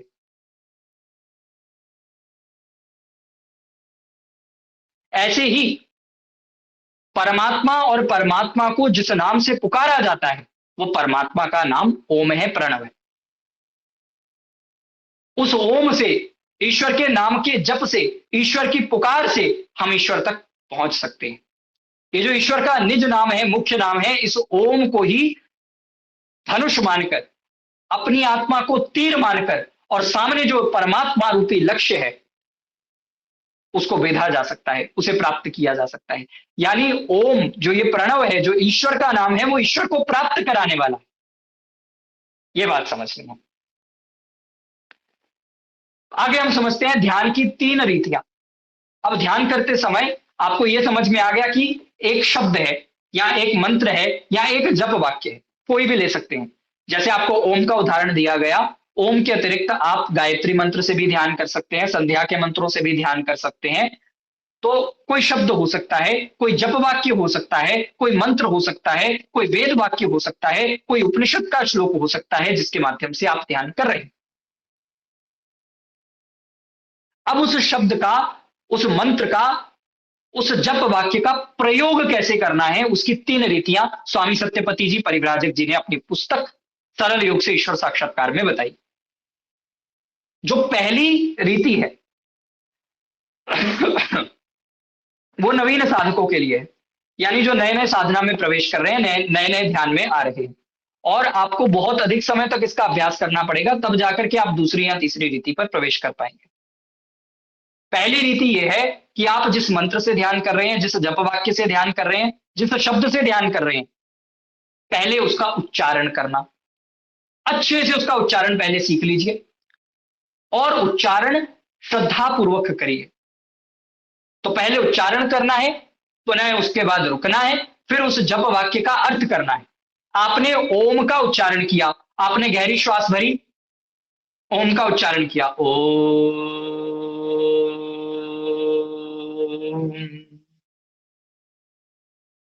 इस प्रकार प्रणव जप करने के पश्चात आप कुछ समय के लिए रुके।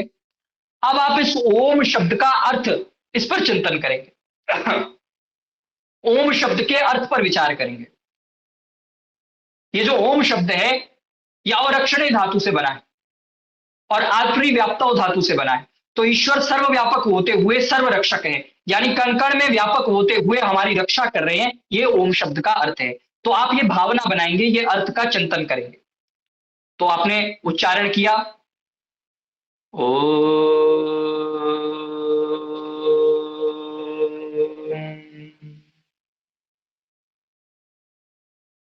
हे ईश्वर, आप सर्वरक्षक हैं। आप कण कण में व्याप्त होते हुए हम सब मनुष्यों की प्रतिक्षण रक्षा कर रहे हैं। सब प्रकार के दुखों से, दुर्गुणों से, दुर्व्यसनों से हमारी रक्षा करिए। इस प्रकार आपको अर्थ अर्थ पर विचार करना है और पूरी तरह ईश्वर प्रणिधान की भावना को बनाए रखना है। बीच में ईश्वर है, ईश्वर हमें देख रहे हैं, ईश्वर हमें जान रहे हैं, ईश्वर हमारी स्तुति प्रार्थना उपासना को सुन रहे हैं, इसकी सतत अनुभूति बनी रहनी चाहिए। तो पहले जप वाक्य का उच्चारण करें और उसके बाद उसका अर्थ करें। दूसरी रीति स्वामी जी ने बताई कि शब्द को या वाक्य को लंबे रूप में बोलिए, ओ,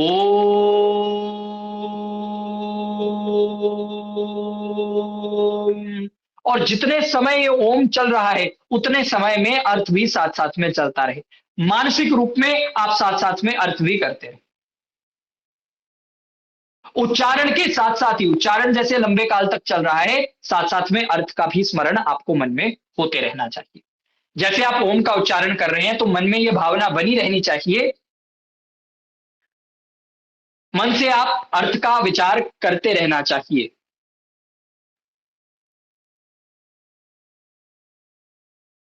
और इसका उदाहरण भी स्वामी जी ने दिया। स्वामी जी ने लिखा, जैसे कि ओम का लंबा करके उच्चारण और उस लंबे काल में ओम शब्द का जो अर्थ है यानी सर्वरक्षक, उसका विचार साथ साथ में करना। इसी प्रकार दूसरी बार करना, तीसरी बार करना, मतलब जितनी बार भी आप जब वाक्य का प्रयोग करना चाहते हैं। इस रीति से करने में लंबे उच्चारण के साथ साथ अर्थ का विचार करने में अवकाश मिलता है। यानी जब आपके पास एक बहुत लंबा उच्चारण है, आप बहुत लंबे समय के लिए जब वाक्य का उच्चारण कर रहे हैं, ओ, तो ये जो बीच में स्पेस है, ये आपको अवकाश दे रहा है, आपको टाइम दे रहा है कि आप अर्थ का भी साथ साथ में चिंतन कर सके। यदि शीघ्र उच्चारण किया जाए तो नवीन साधक उच्चारण के साथ साथ अर्थ पर विचार नहीं कर पाता। अगर आप छोटे समय के लिए ओम, तो इतने समय में उच्चारण के साथ साथ अर्थ पर विचार नहीं होगा। अगर आप उपासना में, साधना में नहीं,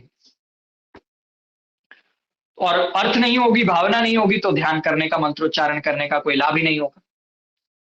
और तीसरी रीति क्या है?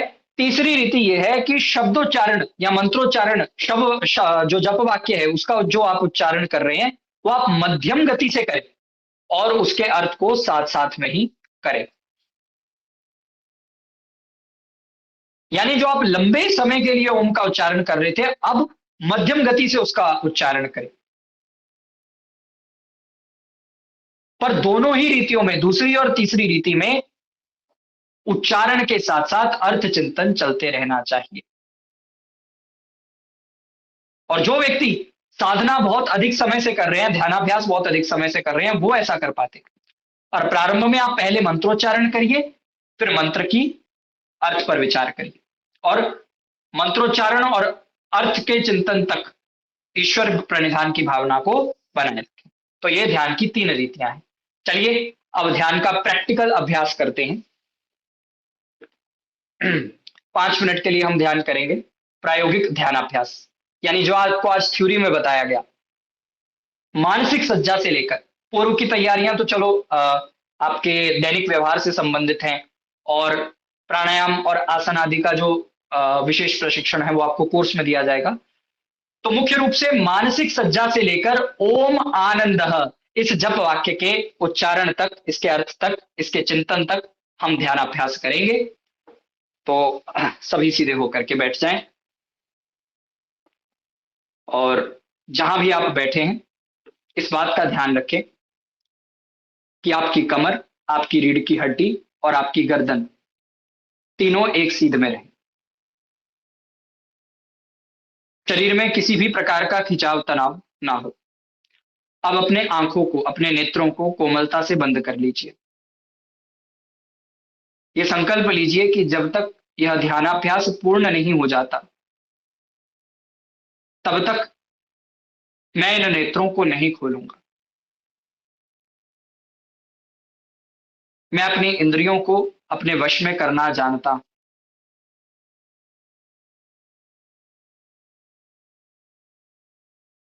गहरा श्वास भरिए।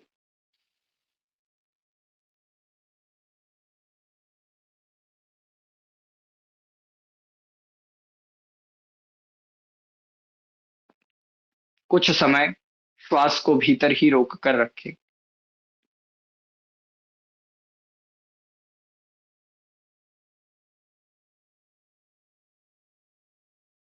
जबरदस्ती नहीं करेंगे।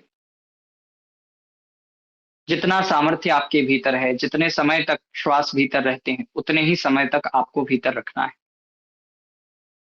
जब घबराहट होनी प्रारंभ हो, तो श्वास को छोड़ दें।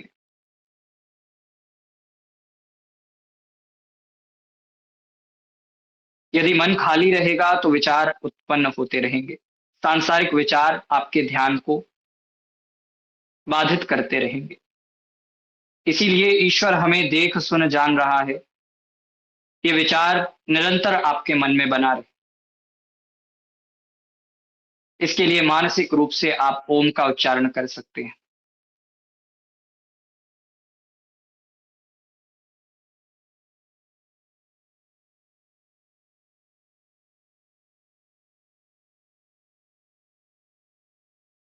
मन को बिल्कुल शांत कर दीजिए। जैसे शरीर बिल्कुल शांत है, किसी भी प्रकार का खिंचाव तनाव इस शरीर में नहीं है, ऐसे ही हमारा मन बिल्कुल शांत है।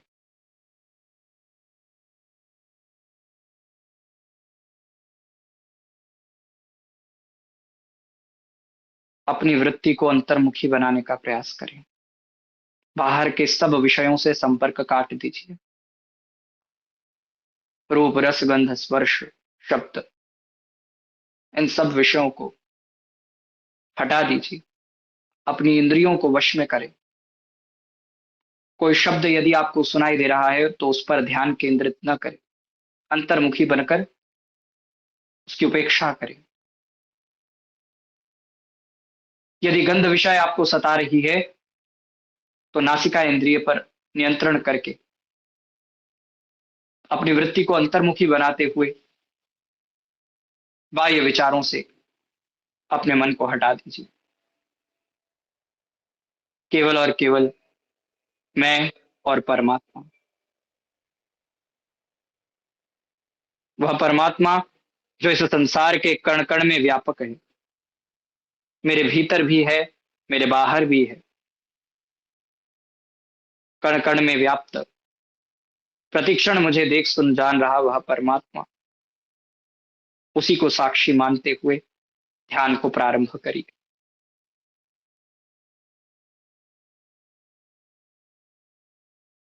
हे ईश्वर,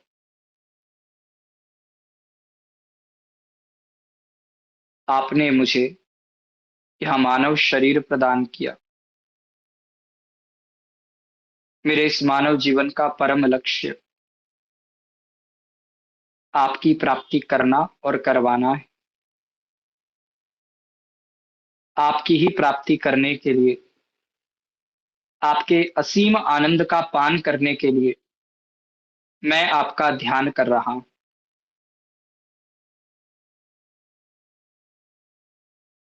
हे ईश्वर,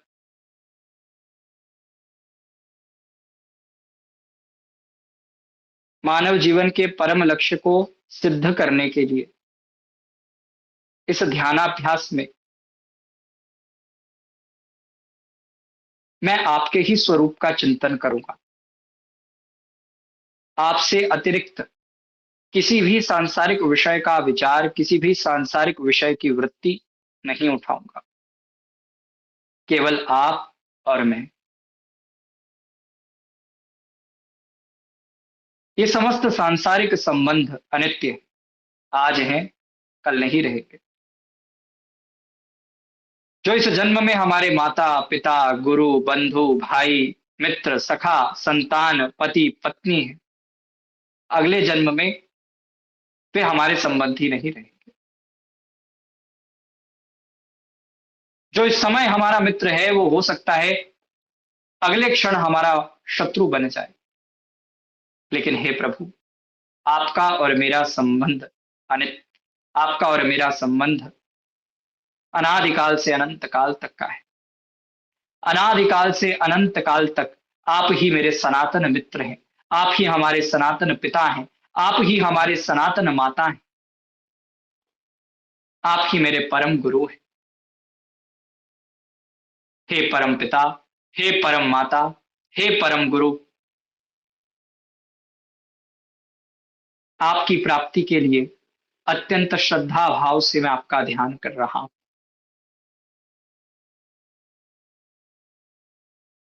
ध्यान साधना करने वाला मैं आत्मा इस शरीर से पृथक हूं।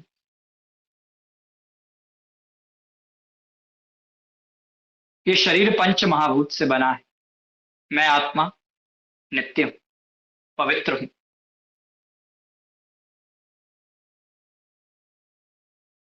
हे ईश्वर, ये जितने भी सांसारिक पदार्थ हैं, मैं केवल इसका उपभोग करता मात्र हूं। इसके वास्तविक स्वामी आप ही हैं। आप ही हैं जो समस्त साधन संसाधनों को मुझे प्रदान करने वाले। आपकी ही अनुकंपा और कृपा से मैं ध्यान साधना में बैठ पा रहा हूं।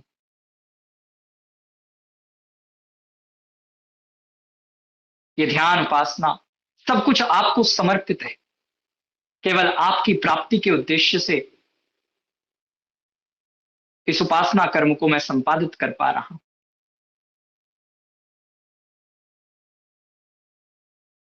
हे ईश्वर, आप अनंत आनंद के भंडार हैं।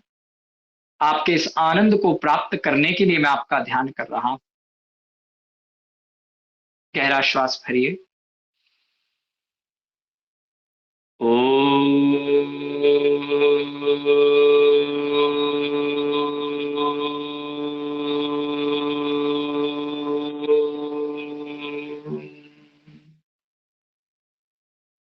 हे ईश्वर, आप सर्वरक्षक हैं।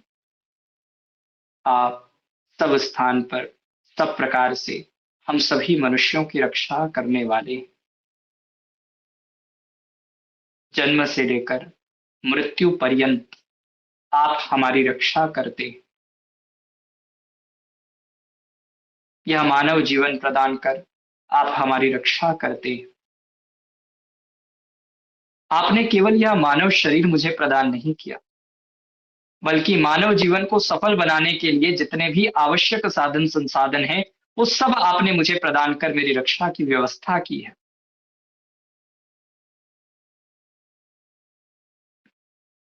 आप अनादिकाल से अनंत काल तक मेरी रक्षा करते। जैसे एक माता अपने पुत्र की रक्षा करती है, ऐसे ही आप मेरी सनातन माता हैं, मेरी रक्षा करने वाले। हे प्रभुदेव, जब भी मैं कोई पाप कर्म करने का संकल्प लेता हूं तो आप मन में भय, लज्जा और शंका उत्पन्न करके हमारी रक्षा करते। इस प्रकार जन्म से पूर्व भी माता के गर्भ में पोषण पहुंचाकर, जन्म के समय भी, जन्म के पश्चात भी, मृत्यु से पहले और मृत्यु के बाद भी आप प्रतिक्षण हमारी रक्षा करने वाले। हे सर्वरक्षक प्रभु,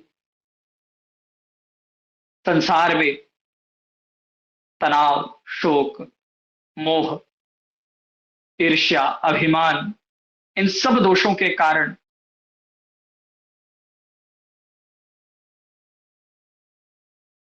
इन सब वृत्तियों के कारण, समस्त दुर्गुण दुर्व्यसनों के कारण मैं आपसे दूर होता जा रहा हूं,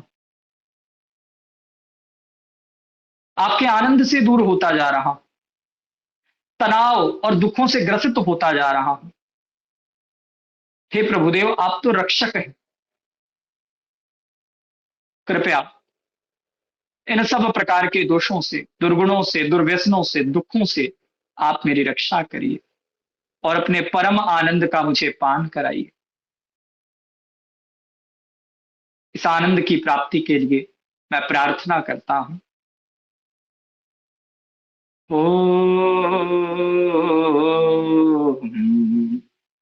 आनंद, ओम आनंद, ओम आनंद, ओम आनंद। हे ईश्वर, आप आनंद स्वरूप है, मुझे भी आनंद प्रदान कीजिए। ओम आनंद। हे ईश्वर, आप में किसी प्रकार की कोई कमी नहीं है, आपका आनंद परिपूर्ण है। ये समस्त सांसारिक सुख पूर्ण सुख नहीं है। यहाँ संसार में एक सुख के साथ मुझे चार दुख मिलते हैं। मैं आपके पूर्ण आनंद का पान करना चाहता हूं। हे आनंद स्वरूप प्रभु, मुझे अपने असीम आनंद का, पूर्ण आनंद का पान कराइए। ओम आनंद, ओम आनंद। हे प्रभु, अनादिकाल से अनंत काल तक आप असीम आनंद के स्वामी हैं। इस असीम आनंद को प्रदान करिए। संसार में रहते हुए तनाव, शोक, इन सबसे ग्रसित हैं, अत्यंत व्यथित हैं। अब केवल आपकी ही शरण में आकर आपके ही आनंद को प्राप्त करना चाहते हैं। इन सांसारिक दुखों से, तनाव से मुक्ति को प्राप्त करना चाहते हैं। आप आनंद स्वरूप हैं और आप ही हमें आनंद प्रदान कर सकते हैं। संसार की कोई भी वस्तु हमें आपके जितना आनंदित नहीं कर सकती। संसार की कोई वस्तु, कोई व्यक्ति हमें पूर्ण दुखों से छुड़ाकर तृप्तिदायक आनंद नहीं दे सकता। वो केवल और केवल आप दे सकते हैं। इसीलिए मैं बारंबार आपसे आनंद की याचना कर रहा हूं।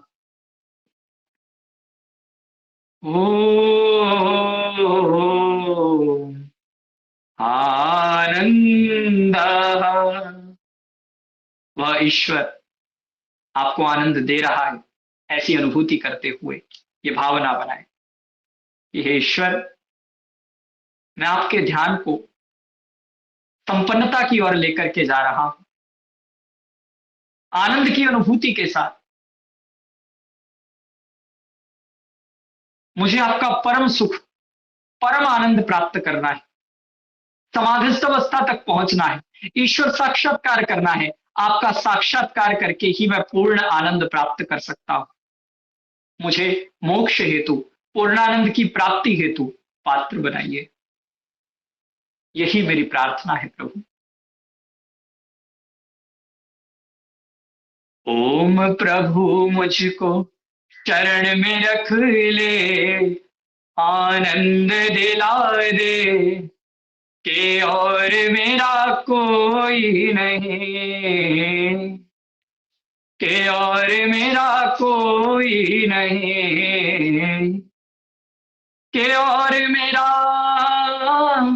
कोई नहीं है, और मेरा कोई नहीं है। ओम प्रभु मुझको शरण में रख ले, आनंद दिला दे कि और मेरा कोई नहीं। माता भी तू है, पिता भी तू ही है, गुरु भी तू ही है, बंधु भी तू ही है, के और मेरा कोई नहीं, के और मेरा कोई नहीं है, और मेरा कोई नहीं है। ओम प्रभु मुझको शरण में रख ले, आनंद दिला दे के और मेरा कोई नहीं। जैसे एक छोटा बच्चा अपनी मां से बिछड़ जाता है और पुकार से करुणामयी स्वर से अपनी मां को पुकारता है, उसे ढूंढता है, ऐसे ही ईश्वर की गवेषणा करिए, ईश्वर को खोजिए। कहिए, भटक गया हूं मैं, भटक गया हूं मैं, सद ज्ञान दिला दे, आनंद दिला दे के और मेरा कोई नहीं, के और मेरा कोई नहीं है, और मेरा कोई नहीं है। ओम प्रभु मुझको शरण में रख ले, आनंद दिला दे के और मेरा कोई नहीं।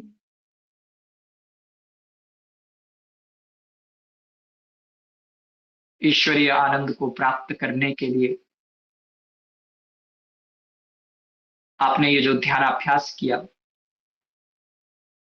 अब धन्यवाद पूर्वक इस ध्यान को संपादित करिए कि ईश्वर, आपकी महती अनुकंपा और कृपा से मैं आपके ध्यान उपासना कर्म को संपादित कर पा रहा हूं, संपन्न कर पा रहा हूं। ऐसे ही निरंतर हम आपका ध्यान करते रहें और निरंतर आपका ध्यान करते हुए परम लक्ष्य को प्राप्त कर पाए, ऐसा सामर्थ्य हमारे जीवन में प्रदान करिए। ओम शांति शांति शांति। अभी आंखें ना खोलें, दोनों हाथों को परस्पर एक दूसरे से मिलाकर घर्षण उत्पन्न करें।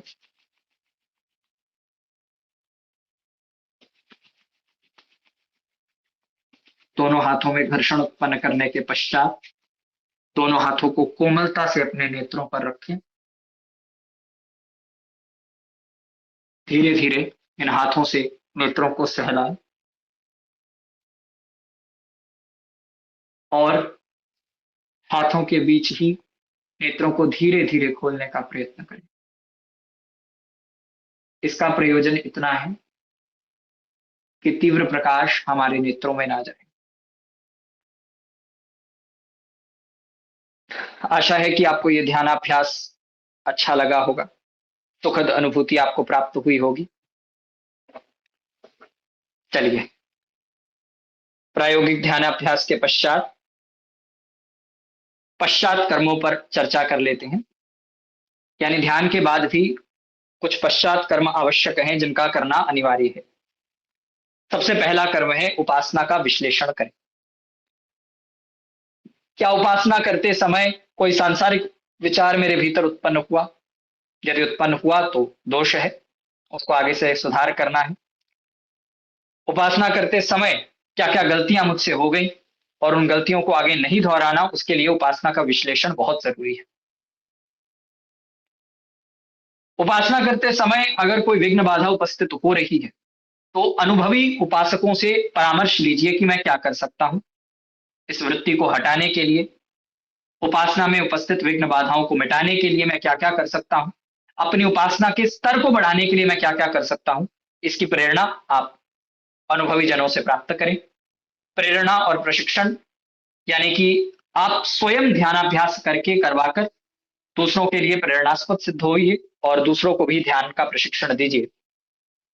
अपना जीवन ऐसे लोगों के भीतर व्यतीत करें जो लोग उपासक हैं, जो लोग ईश्वर का ध्यान करते हैं, साधना करते हैं।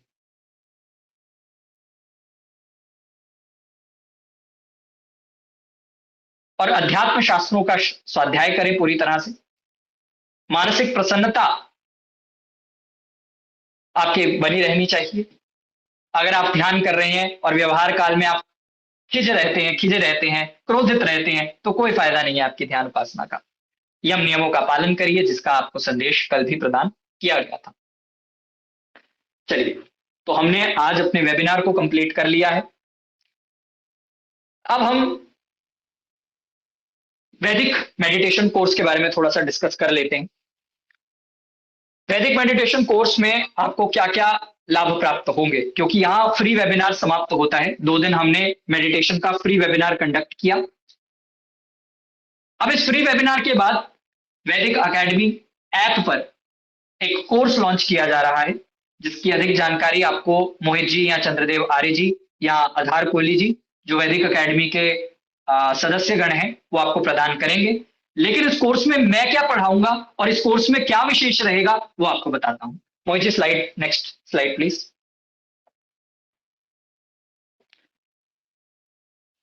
वैदिक मेडिटेशन कोर्स, ये कोर्स ऐसे डिजाइन किया गया है मेरे द्वारा कि प्रारंभ में 10 मिनट से लेकर 60 मिनट तक क्रमशः आपको लेकर के जाएंगे प्रैक्टिकल ध्यान अभ्यास में। जैसे आज आपने कुछ समय के लिए ध्यान किया, ऐसे ही आपको 5 मिनट से लेकर 50 मिनट तक, 1 मिनट से लेकर 60 मिनट तक, यानी 1 घंटे तक आपको प्रैक्टिकल ध्यान तक लेकर के जाएंगे। पहले दिन 10 मिनट, फिर 15 मिनट, फिर 20 मिनट, 25 मिनट, आधा घंटा, 45 मिनट, ऐसे ऐसे करके 10 दिनों में हम ध्यान की स्तर को, ध्यान की अवधि को बढ़ाते हुए जाएंगे। और स्टार्ट में हम 10 मिनट से इसलिए कर रहे हैं क्योंकि बहुत कम नवीन साधकों में बहुत कम समय तक रिटेंशन देखी जाती है, बहुत कम समय तक ध्यान लगता है। तो कम समय से आरंभ करके आपकी वृत्ति को धीरे धीरे अंतर्मुखी बनाते हुए 10वें दिन तक, अंतिम दिन तक हम 60 मिनट तक लेकर के जाएंगे। यानी अगर आज आप 5 मिनट का ध्यान करते हैं या बिल्कुल ध्यान नहीं करते, तो कोर्स के एंड तक आप 1 घंटे तक ध्यान करना और निर्विघ्न, निर्बाधित रूप से ध्यान संपन्न करना सीख जाएंगे। पहले दिन आपको ध्यान की प्रवेशिका प्रदान की जाएगी, यानी ध्यान के कुछ नियम निर्देश, ध्यान के लाभ क्या है, ध्यान का साधन क्या है, ये सारे आपको बताए जाएंगे। दूसरे दिन निराकार ईश्वर की उपासना कैसे की जा सकती है। अक्सर लोग कहते हैं कि ध्यान करने के लिए कोई साकार वस्तु का आलंबन चाहिए। कल भी कोई महानुभाव कह रहे थे कि कोई ज्योत या बाहरी बिंदु या बाहर ओम लिखकर उस पर ध्यान केंद्रित करना, और कई लोग करते भी हैं, साकार वस्तुओं पर अपना ध्यान केंद्रित करते हैं। तो निराकार पर हम कैसे ध्यान केंद्रित कर सकते हैं, उसकी पूरी विधि आपको बताई जाएगी। साथ ही निराकार ईश्वर के ध्यान का प्रयोग आपको 15 मिनट तक करवाया जाएगा। तीसरे दिन, जैसे आज आपको पूर्व कर्मों का और मानसिक सज्जा के विषय में बताया गया, उस दिन पूर्व कर्मों और मानसिक सज्जा की विशेष व्याख्या की जाएगी। और मानव जीवन लक्ष्य बोध, जिस पर आज भी हमने बहुत समय तक बात की, उस मानव जीवन लक्ष्य बोध को जानकर कैसे हम ध्यान उपासना कर सकते हैं, इसका प्रशिक्षण दिया जाएगा। 20 मिनट तक आपको मानव जीवन लक्ष्य बोध पर ध्यान करवाएंगे, यानी वो लक्ष्य लगातार बना रहेगा, इतना अधिक दृढ़ता पूर्वक उसमें ध्यान होगा। Next slide Mohit ji. उसके बाद चौथे दिन में आपको अंतर्मुखी ध्यान कराया जाएगा। कैसे हम सांसारिक संबंधों को, शरीर आदि से संबंधित जो हमारे व्यवहार हैं, उनको बाह्य विषयों को हटाकर अपनी अंतर्मुखी वृत्ति बना सकते हैं। तो वो अंतर्मुखी यात्रा आपके लिए एक तैयार की गई है चौथे दिन पर। तो 20-25 मिनट आपको वहां पर ध्यान कराया जाएगा। 5वें दिन में ईश्वर प्रणिधान, प्राणायाम की विधि और साध्य साधन चिंतन, साध्य साधक और साधन चिंतन, इन विषयों पर प्रकाश डाला जाएगा और बड़ी विस्तार से ईश्वर प्रणिधान आदि की व्याख्या की जाएगी। ध्यान में ये कैसे साधक सिद्ध होते हैं, इनकी व्याख्या करेंगे। और इसी के साथ ईश्वर प्रणिधान, प्राणायाम, साध्य साधक, इन सबका एक निचोड़ आपको 30 मिनट का ध्यान करवाया जाएगा। उस ध्यान में पूरी विधि, पतंजलि जी की विधि के अनुसार बाह्य आभ्यंतर प्राणायाम भी होगा, ध्यान भी होगा, ईश्वर प्रणिधान भी होगा और चिंतन भी होगा। छठे दिन में हम नाम जप की वैदिक विधि को बताएंगे। आजकल आप देखेंगे तो बहुत से संत नाम जप की महिमा का वर्णन करते हैं, लेकिन नाम जप की महिमा का वर्णन करते हुए वो नाम जप के गलत स्वरूप को बताते हैं। हम आपको नाम जप के वैदिक स्वरूप को बताएंगे। महर्षि दयानंद सरस्वती जी ने सत्यार्थ प्रकाश में नाम जप की वैदिक विधि बताई है। महर्षि पतंजलि ने अपने योग दर्शन में नाम जप की विधि बताई है, तो उसकी वैदिक विधि को हम समझने का प्रयास करेंगे। और जप वाक्य प्रणव के आधार पर हम 35 मिनट तक ध्यान करेंगे, 35 से लेकर 40 मिनट तक। Next slide Mohit ji. ऐसे ही अगले दिन हम संध्या के माध्यम से, वैदिक संध्या के मंत्रों के माध्यम से कैसे ध्यान किया जा सकता है, इस विषय में चर्चा करेंगे। वेद मंत्र, गायत्री मंत्र से कैसे ध्यान कर सकते हैं, संध्या के मंत्रों से कैसे ध्यान कर सकते हैं, तनाव मुक्ति के लिए कैसे ध्यान करना चाहिए, इन सब बातों को आपको कोर्स में बताया जाएगा। शेष अब मैं मोहित जी या फिर जो भी वैदिक अकेडमी के अधिकारीगण हैं उनको यहाँ पर आमंत्रित करता हूं, वो कृपया अपने विषय को रखें कि कैसे कोर्स में एनरोल करना है, इस कोर्स की क्या क्या विशेषता है, और जो भी उनका कार्य है वो मैं उनको समर्पित करता हूं। एक बार शांति पाठ का उच्चारण करेंगे और